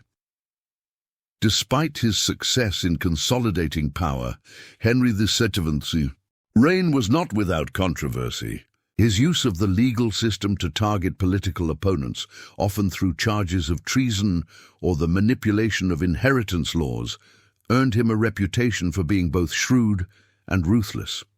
The Star Chamber, a secretive court used to try nobles and enforce royal justice, became a tool to intimidate and control potential rivals. While these measures stabilized the kingdom, they also sowed seeds of fear and resentment among the aristocracy. The Tudor dynasty's legacy extended beyond Henry VII. His son, Henry VIII, would dramatically reshape England in ways that extended well beyond the aftermath of the Wars of the Roses. Henry VIII's reign saw the dissolution of the monasteries, the establishment of the Church of England, and sweeping changes to religious and political life. These actions were, in part, an extension of the Tudor strategy to centralize power and reduce the influence of competing authorities, whether noble or ecclesiastical. Elizabeth I, Henry VIII's daughter, further solidified the Tudor legacy by ruling during a period of relative peace and cultural flourishing. Her reign saw the defeat of the Spanish Armada, the expansion of English trade and exploration, and a renaissance in the arts. Elizabeth skillfully balanced the demands of different religious factions and navigated the complex politics of Europe, maintaining England's independence and strengthening the monarchy's prestige. The wars had lasting effects on the nobility. As well, many noble houses were extinguished or severely weakened, their lands confiscated or redistributed. This decline in aristocratic power shifted the balance toward a more centralized monarchy and a growing class of gentry who served the crown in administrative and military roles. The social mobility that emerged in this period laid the groundwork for England's gradual transition from a feudal society to an early modern state. The cultural impact of the Wars of the Roses also cannot be overstated. The drama, betrayal, and heroism of this turbulent time inspired countless works of literature and art. William Shakespeare's history plays, including Henry VI and Richard III, immortalized the conflict and its key figures, shaping how future generations would understand and remember the era. These plays brought the complex political intrigues and human tragedies of the Wars of the Roses to life, making the events accessible and engaging to audiences centuries later. Moreover, the war's legacy influenced the development of English identity. The conflict highlighted the dangers of divided loyalties and the need for a unified national purpose. In the aftermath, the monarchy became a symbol of national unity and stability, a rallying point for a kingdom seeking peace after decades of bloodshed. The Tudor rose, combining the white rose of York and the red rose of Lancaster, became a powerful emblem of this unity. Despite the consolidation of power under the Tudors, the lessons of the Wars of the Roses continued to echo through English history. The delicate balance between royal authority and noble privilege remained a central tension, shaping political debates for centuries. The conflicts between Crown and Parliament, the rise of constitutional monarchy, and the eventual English Civil War all found their roots in the unresolved issues of governance and power that the Wars of the Roses had exposed. At the heart of this legacy was the recognition that the monarchy needed to be both strong and adaptable. The Wars of the Roses had shown the devastating consequences of weak or contested leadership. The Tudors responded by crafting a monarchy that was not only powerful, but also capable of managing the complex demands of a changing society. This adaptability helped England navigate the tumultuous waters of religious reform, economic change, and international conflict in the years that followed. In conclusion, the post-war period of the Wars of the Roses was a time of transformation and Rebuilding. The Tudors' rise to power marked the end of one era and the beginning of another, as England moved from medieval chaos toward centralized statehood. Through political savvy, legal reform, and cultural renewal, the Tudors forged a legacy that would shape English history for centuries. The echoes of this era continue to resonate, reminding us of the enduring challenges of leadership, legitimacy, and national unity in the face of division and strife. After the tumultuous decades of civil war that had shattered the nobility and devastated the countryside, the late 15th century ushered in a period of cautious optimism and rebuilding under the new Tudor monarchy. The Wars of the Roses had concluded, with Henry Tudor's decisive victory at Bosworth Field, and with it came a profound transformation not only in governance, but in the very fabric of English society. This era marked the slow but steady emergence of England from medieval feudal chaos into a more centralized modern state. One of the most significant challenges facing the Tudors was the restoration of trust. Decades of shifting alliances, betrayals, and bloody battles had left deep scars among the aristocracy and common people alike. Families that once held vast estates and power were either wiped out or severely weakened, while others had switched sides so often that loyalty itself became suspect. Henry VII, the founder of the Tudor dynasty, understood that consolidating his rule required more than just military strength. It demanded a new approach to governance, legitimacy, and control. Central to this transformation was the Tudor approach to the nobility. Unlike previous monarchs who had relied on the raw power of noble families to enforce their will, Henry VII and his successors sought to curtail the independent power of the aristocracy. Through legal reforms, strategic marriages, and the careful distribution of royal patronage, the Tudors aimed to bind the nobility closer to the crown. The old feudal loyalties, which had fueled so much of the violence during the Wars of the Roses, were gradually replaced with a system of service and loyalty directly to the monarch. Henry VII's use of the Court of Star Chamber exemplified this shift. This secretive court became a powerful instrument to control unruly nobles by trying cases of corruption, rebellion, and even minor offenses. It was a clear message. The king was the ultimate source of justice, and no noble was above the law. While these measures stabilized the kingdom, they also generated resentment among some aristocrats who saw their traditional privileges eroding. Still, the Tudor monarchy's firm grip on the law and order ultimately helped prevent the recurrence of open civil war. Financially, the Tudors were astute. The Wars of the Roses had left England's treasury depleted, and Henry VII took painstaking measures to replenish royal coffers. By improving tax collection systems and reducing corruption, he ensured the crown's finances were secure. This fiscal discipline enabled the monarchy to maintain a standing army, support a growing bureaucracy, and invest in infrastructure projects like roads and bridges. These developments strengthened the king's ability to project power across the realm, moving England closer to a modern centralized state. The Tudor dynasty also reshaped England's religious landscape, which played a significant role in consolidating royal power. Henry VIII's break with the Roman Catholic Church and the establishment of the Church of England was not merely a theological dispute, but a calculated political move. By declaring himself the supreme head of the Church in England, Henry VIII wrested control away from the Pope and the Catholic hierarchy. This shift allowed the crown to seize vast church lands and wealth, which were redistributed to loyal nobles and gentry, further tightening the monarchy's control. Religious upheaval, however, brought new challenges. The dissolution of monasteries and the introduction of Protestant reforms provoked unrest and rebellion, especially in regions deeply loyal to Catholic traditions. The Tudors responded with a combination of military force and political diplomacy to suppress dissent and ensure the new religious order. Elizabeth I, Henry VIII's daughter, mastered the art of religious compromise, balancing Protestant and Catholic factions through careful legislation and political maneuvering. Her reign became a golden age of relative peace, cultural flowering, and national pride. The wars also accelerated social change.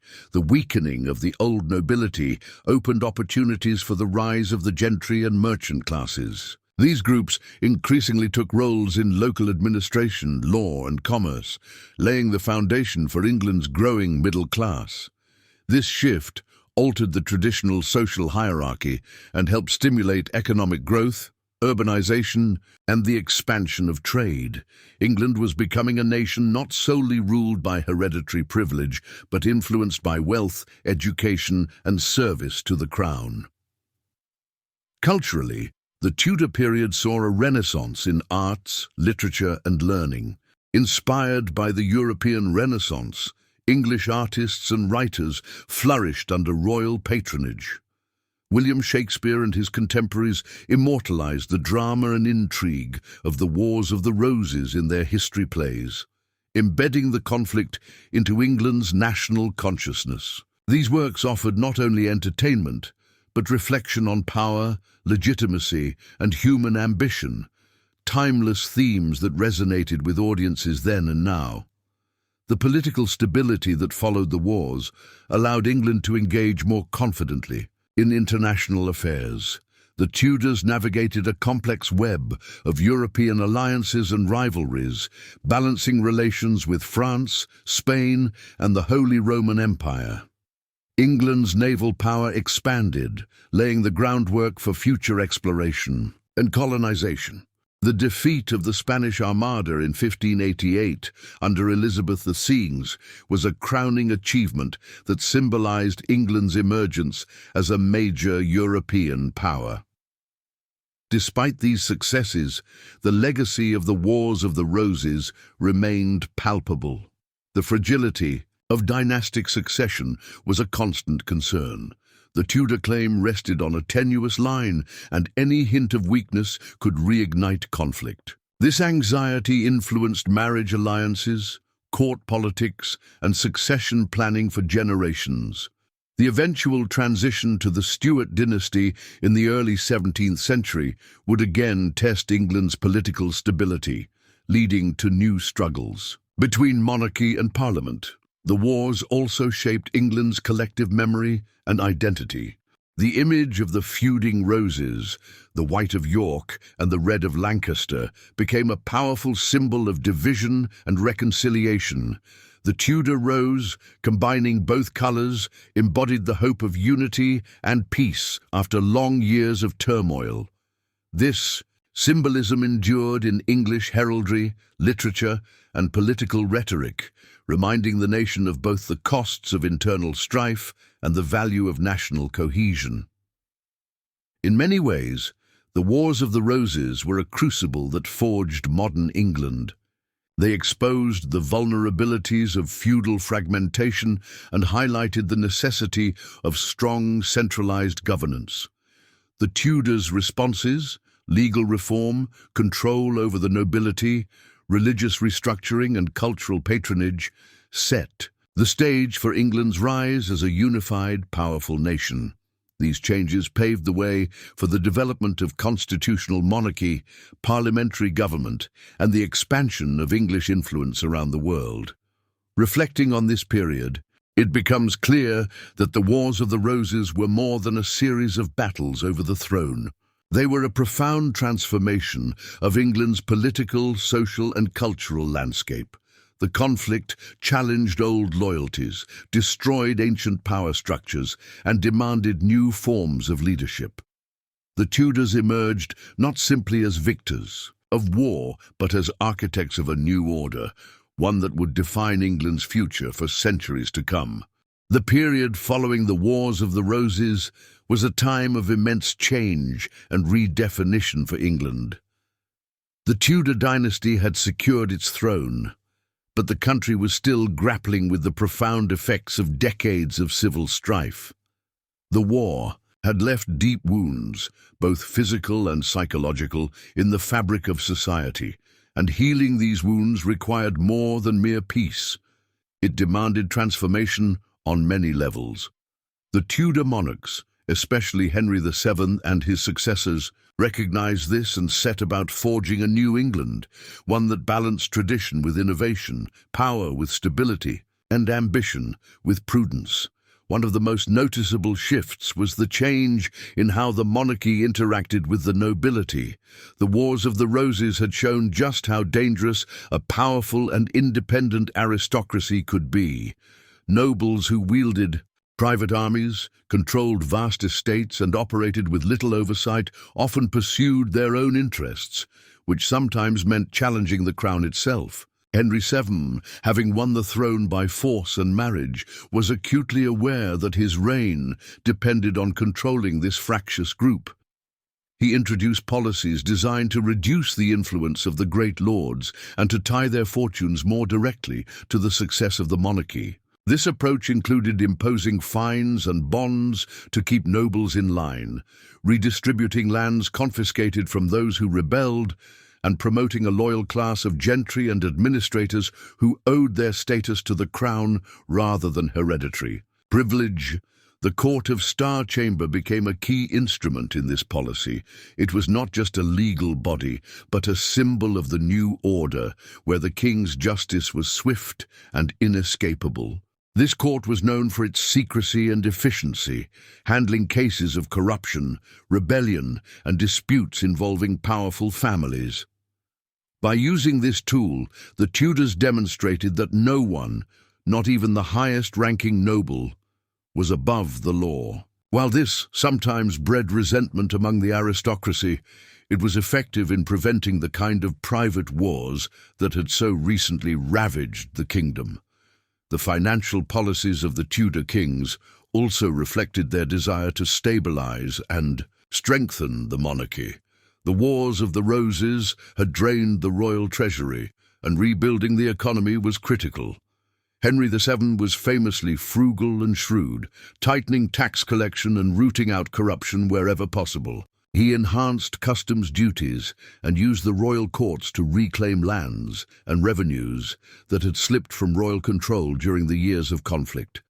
These efforts paid off as the crown's income increased significantly, allowing the Tudors to maintain a standing army, fund governmental reforms, and invest in infrastructure. This fiscal prudence also meant that the monarchy was less dependent on the goodwill of Parliament, giving it more autonomy in governance.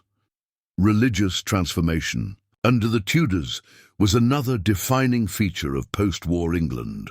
Henry VIII's break with the Catholic Church was not only a spiritual revolution, but a political one. By establishing the Church of England with the monarch as its head, Henry VIII stripped the papacy of its influence in English affairs. This shift allowed the crown to confiscate church lands and wealth, which were then used to reward loyal followers and consolidate power. The dissolution of the monasteries, while deeply controversial, was a clear statement that the old religious order was giving way to a new, more centralized form of authority. This religious upheaval had profound social consequences. Many people, especially in rural areas, had relied on monasteries not only for spiritual guidance, but for charity, education, and healthcare. Their closure disrupted established community support systems, leading to unrest in some regions. However, the Tudor monarchs, especially Elizabeth I, carefully managed religious tensions by promoting a relatively moderate form of Protestantism. Elizabeth's religious settlement sought to unify the nation under a common church while tolerating some diversity of belief. This balance helped prevent religious conflict from escalating into another civil war, stabilizing England during a critical period of nation-building. The social landscape was also shifting beneath the surface. The devastation of the wars and The redistribution of land had weakened the traditional aristocracy but created space for the rise of new social groups. The gentry, made up of wealthy landowners and professionals, grew in prominence, serving as local officials, judges, and members of parliament. This emerging class was often more loyal to the Tudor crown than to old noble families, aligning their fortunes with the success of the monarchy. Meanwhile, urban centres expanded, driven by trade and commerce. Cities like London grew rapidly, attracting merchants, artisans, and a burgeoning middle class. This social mobility and economic diversification helped to modernize England, setting it on a path toward a more complex and dynamic society. Culturally, the Tudor period was a renaissance. The trauma of civil war gave way to an explosion of artistic and literary expression. The monarchy became patrons of the arts, sponsoring painters, architects, and playwrights who produced works that celebrated both England's history and its hopeful future. William Shakespeare and his contemporaries drew inspiration from the Wars of the Roses, dramatizing the power struggles and human dramas of the period in plays that continue to resonate centuries later. These cultural works helped forge a national identity, creating a shared story that celebrated unity and the lessons of history. Internationally, the Tudors expanded England's horizons. Freed from internal conflict, the country began to engage more aggressively in European diplomacy and exploration.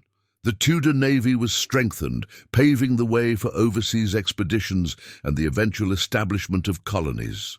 The defeat of the Spanish Armada in 1588 was a defining moment, symbolizing England's emergence as a formidable naval power and signaling a shift in the balance of power in Europe.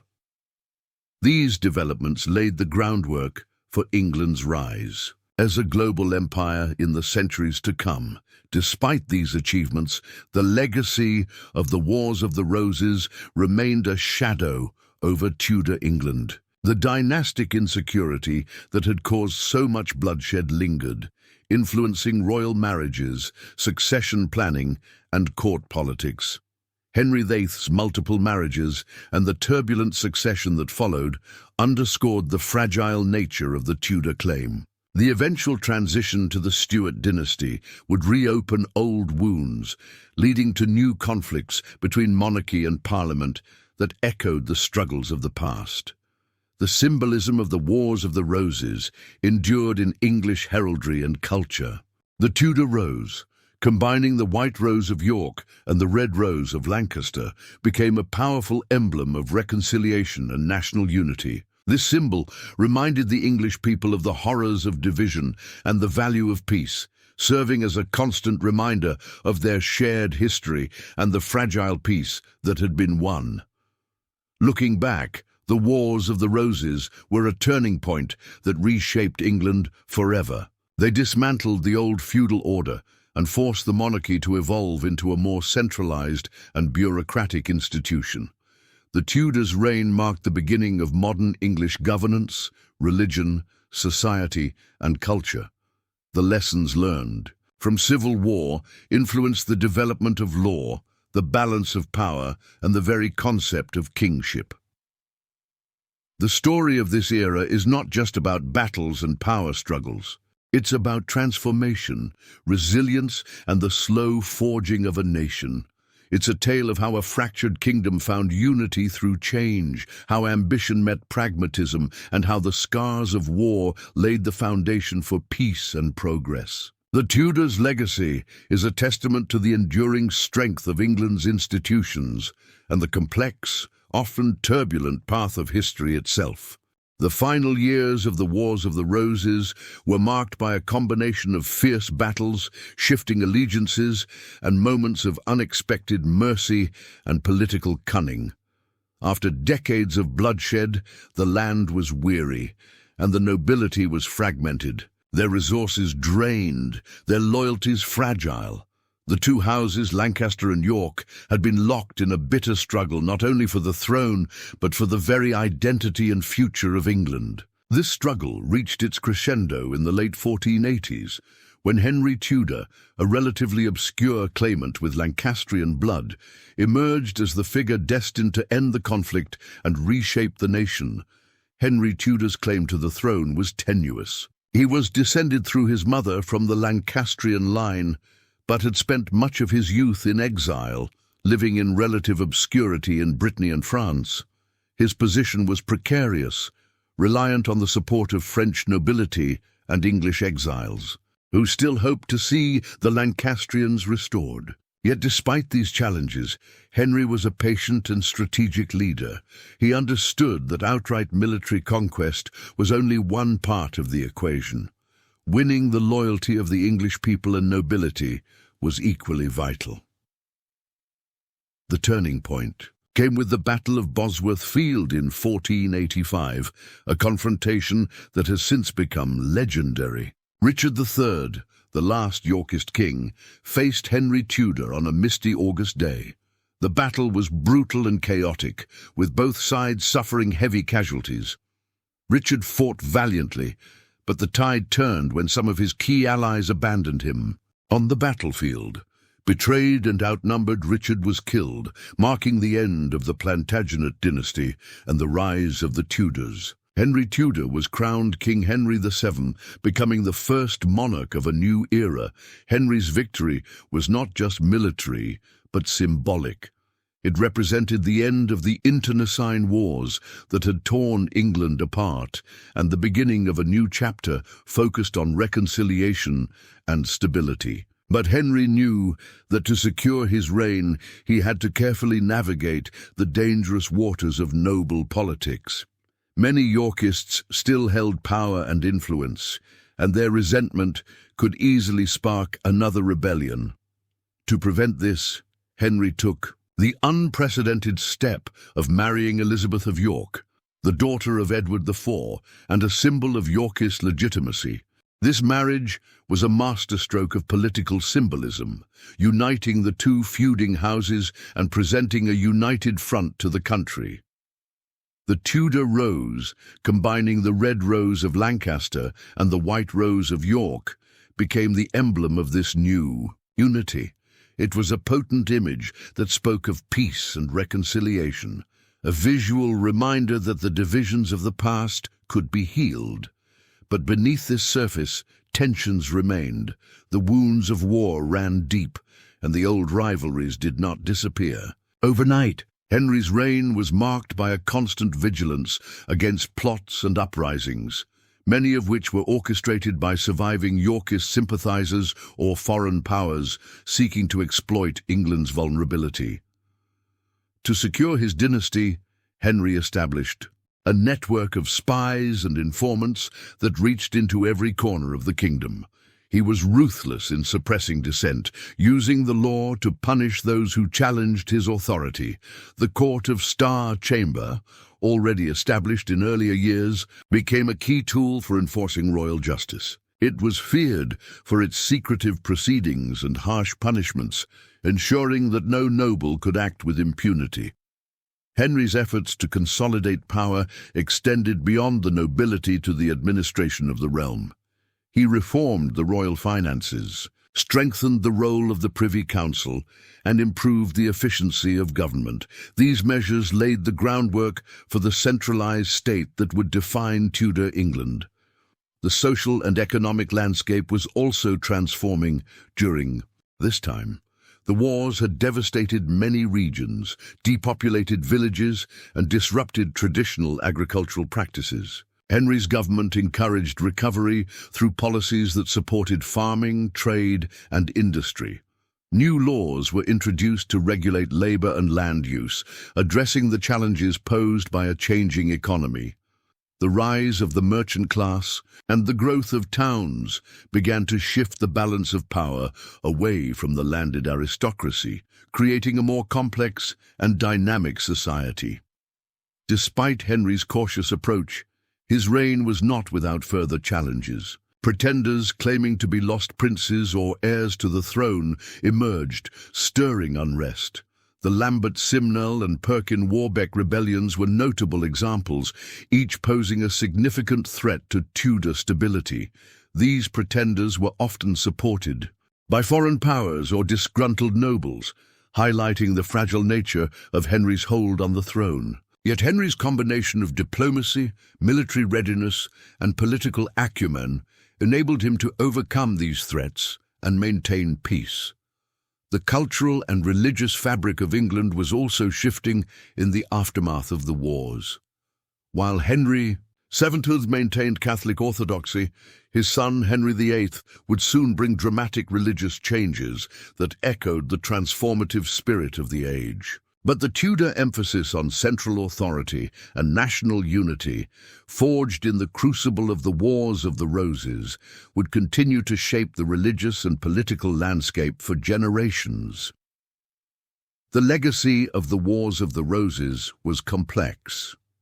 On one hand, it was a brutal and destructive chapter in English history, marked by betrayal, bloodshed, and uncertainty. On the other, it was a catalyst for profound change. The wars dismantled the medieval feudal order, weakened the power of the great nobles, and paved the way for a more centralized and modern monarchy. The rise of the Tudors symbolized not just a new dynasty, but a new way of governing, one that emphasized law, order, and the unity of the nation above factional interests. This period also left an indelible mark on English culture and memory. The stories of the Wars of the Roses, with their dramatic battles, tragic heroes, and shifting fortunes, inspired countless works of literature and art.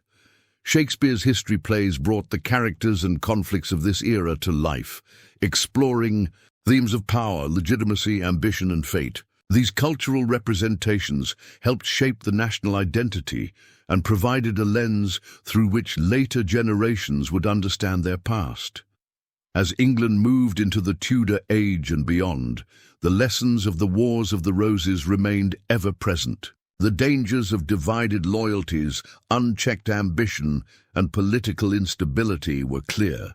The value of unity, strong governance, and careful diplomacy had been learned through bitter experience. Henry VII's reign, while cautious and sometimes harsh, laid a foundation that allowed England to recover and eventually thrive.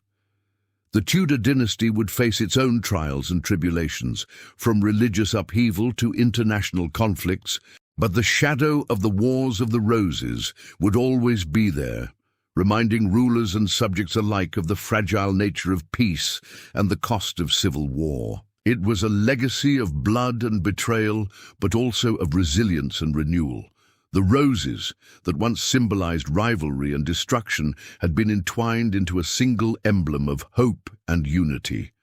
Thus, the Wars of the Roses closed not simply as a chapter of conflict, but as the forge in which the future of England was shaped, one marked by lessons learned in fire and blood, tempered by a desire for peace, and driven by the vision of a stronger, united kingdom under the Tudors. The echoes of that tumultuous era would resonate throughout English history, reminding all who came after that even the darkest times can give rise to new beginnings. The Wars of the Roses had finally drawn to a close, but their legacy was far from over. The kingdom that emerged from the ashes was fundamentally transformed, its future shaped by the brutal lessons of decades-long conflict. The conclusion of this dynastic struggle marked not only the end of a bitter chapter, but also the birth of a new political and social order that would influence England for centuries to come. Henry Tudor's victory at Bosworth Field was a pivotal moment, yet it was only the beginning of a long process of healing and rebuilding. The scars left by years of civil war ran deep, not just in the landscape, with fields ravaged and towns destroyed, but in the hearts and minds of the English people. Nobles who had fought fiercely against each other now had to learn to coexist, and the common folk had to adapt to the realities of a kingdom striving for peace after so much turmoil. One of the greatest challenges Henry VII faced was securing his own legitimacy. His claim to the throne was weaker than many of his predecessors, derived through a tenuous Lancastrian bloodline and bolstered more by conquest and political acumen than clear hereditary right. This uncertainty lingered in the minds of the nobility and the wider population. Henry knew that to maintain his rule, he needed to unite the fractious nobility under his banner and create a dynasty that could stand the test of time. The marriage between Henry and Elizabeth of York was a carefully crafted symbol of this unity. Their union blended the rival houses of Lancaster and York, promising to heal the wounds of the past. This marriage was more than a personal alliance. It was a political statement, a calculated move to legitimize the Tudor claim and stabilize the monarchy. The emblem of the Tudor rose, combining the red and white roses, became a powerful visual representation of this new era. It served as a constant reminder that the bitter rivalry that had plagued England was now replaced by a hope for lasting peace. Yet beneath the surface, tensions simmered. The nobility had been deeply divided, and many Yorkist sympathizers remained resentful of the new regime. The threat of rebellion was never far away. Pretenders like Lambert Simnel and Perkin Warbeck arose, claiming to be rightful heirs to the throne and rallying opposition. These insurrections, though ultimately unsuccessful, highlighted the fragile nature of Tudor authority in its early years. Henry VII had to respond decisively, using a combination of military force, legal measures, and political marriages to quell dissent and strengthen his position. To prevent further noble uprisings, Henry instituted policies that curtailed the power of the great lords. The use of bonds and recognizances, a form of financial surety, ensured that nobles remained loyal, as failure to comply could result in hefty penalties. The Court of Star Chamber became an instrument for enforcing royal justice and controlling aristocratic behavior. These measures gradually eroded the traditional feudal power structures that had enabled the nobility to wage private wars, shifting authority firmly into the hands of the crown. Henry also focused on restoring the royal finances, which had been depleted by years of conflict. Careful management of the treasury and the development of new revenue sources helped stabilize the kingdom's economy. These financial reforms enabled the crown to maintain a standing army and a more professional administration, further consolidating power and reducing the likelihood of future rebellions. The Wars of the Roses also had profound social consequences. The constant fighting had devastated large areas of the country, displaced many families, and disrupted agricultural production. Villages were abandoned, and the population suffered from famine and disease exacerbated by the instability. In the aftermath, England saw significant changes in land ownership and social structure. The rise of the gentry, wealthy landowners who were not nobles but held significant local influence, altered the traditional hierarchy. These men often supported the Tudor regime, providing a new base of power for the crown. At the same time, the war had accelerated the decline of the medieval chivalric ideal. The brutal realities of the battles, with shifting alliances and betrayals, undermined the romantic notions of knightly honor and loyalty. Warfare became more pragmatic and politically motivated, laying the groundwork for the early modern periods. Different style of conflict and governance. Culturally, the Wars of the Roses left an enduring imprint. The stories of the conflict, the tragic fates of figures like Richard III, and the heroic rise of Henry Tudor became woven into the fabric of English identity. Shakespeare's history plays immortalized many of these characters and events, exploring timeless themes of power, ambition, and legitimacy. And these dramatizations ensured that the memory of the wars lived on, shaping how future generations understood their history. The political landscape also shifted dramatically. The centralization of power under the Tudors set the stage for the emergence of a strong, unified English state. The monarchy's increased control over the nobility and governance laid the foundations for the administrative reforms that would continue under Henry VIII and beyond. This centralization helped England become more stable and capable of projecting power internally and abroad.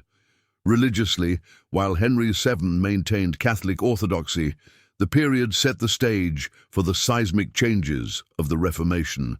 The Wars of the Roses had weakened many traditional power centers, including the Church's influence over secular matters. This created an environment in which future monarchs could challenge religious authority, eventually leading to England's break with Rome and the establishment of the Church of England.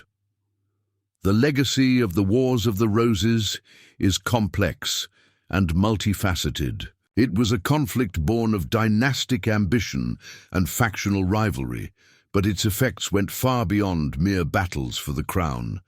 It transformed English society, politics, and culture, breaking down old feudal structures and paving the way for modern governance.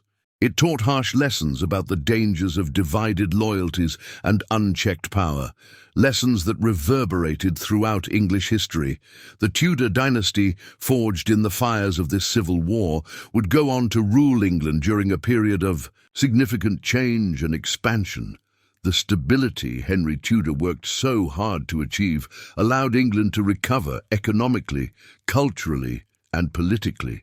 His successors built upon this foundation, navigating religious upheaval, exploration, and the early stirrings of empire. In the end, the Wars of the Roses remind us that history is often shaped by struggle and sacrifice. The rose, once a symbol of deadly rivalry, became a sign of unity and hope. The story of this era is not just one of kings and battles, but of a nation learning to heal and move forward. The echoes of this turbulent time continue to resonate, a testament to the enduring power of history to shape identity, politics, and the future. The kingdom that emerged from these wars was forever changed, and the lessons learned would guide the course of English history for centuries. What began as a bitter and bloody contest for the throne ended with the creation of a new order, one that balanced power, sought unity, and laid the groundwork for the rise of a global power. The Wars of the Roses were a crucible in which the England we know today was forged, a reminder that even in the darkest times, renewal and transformation are possible.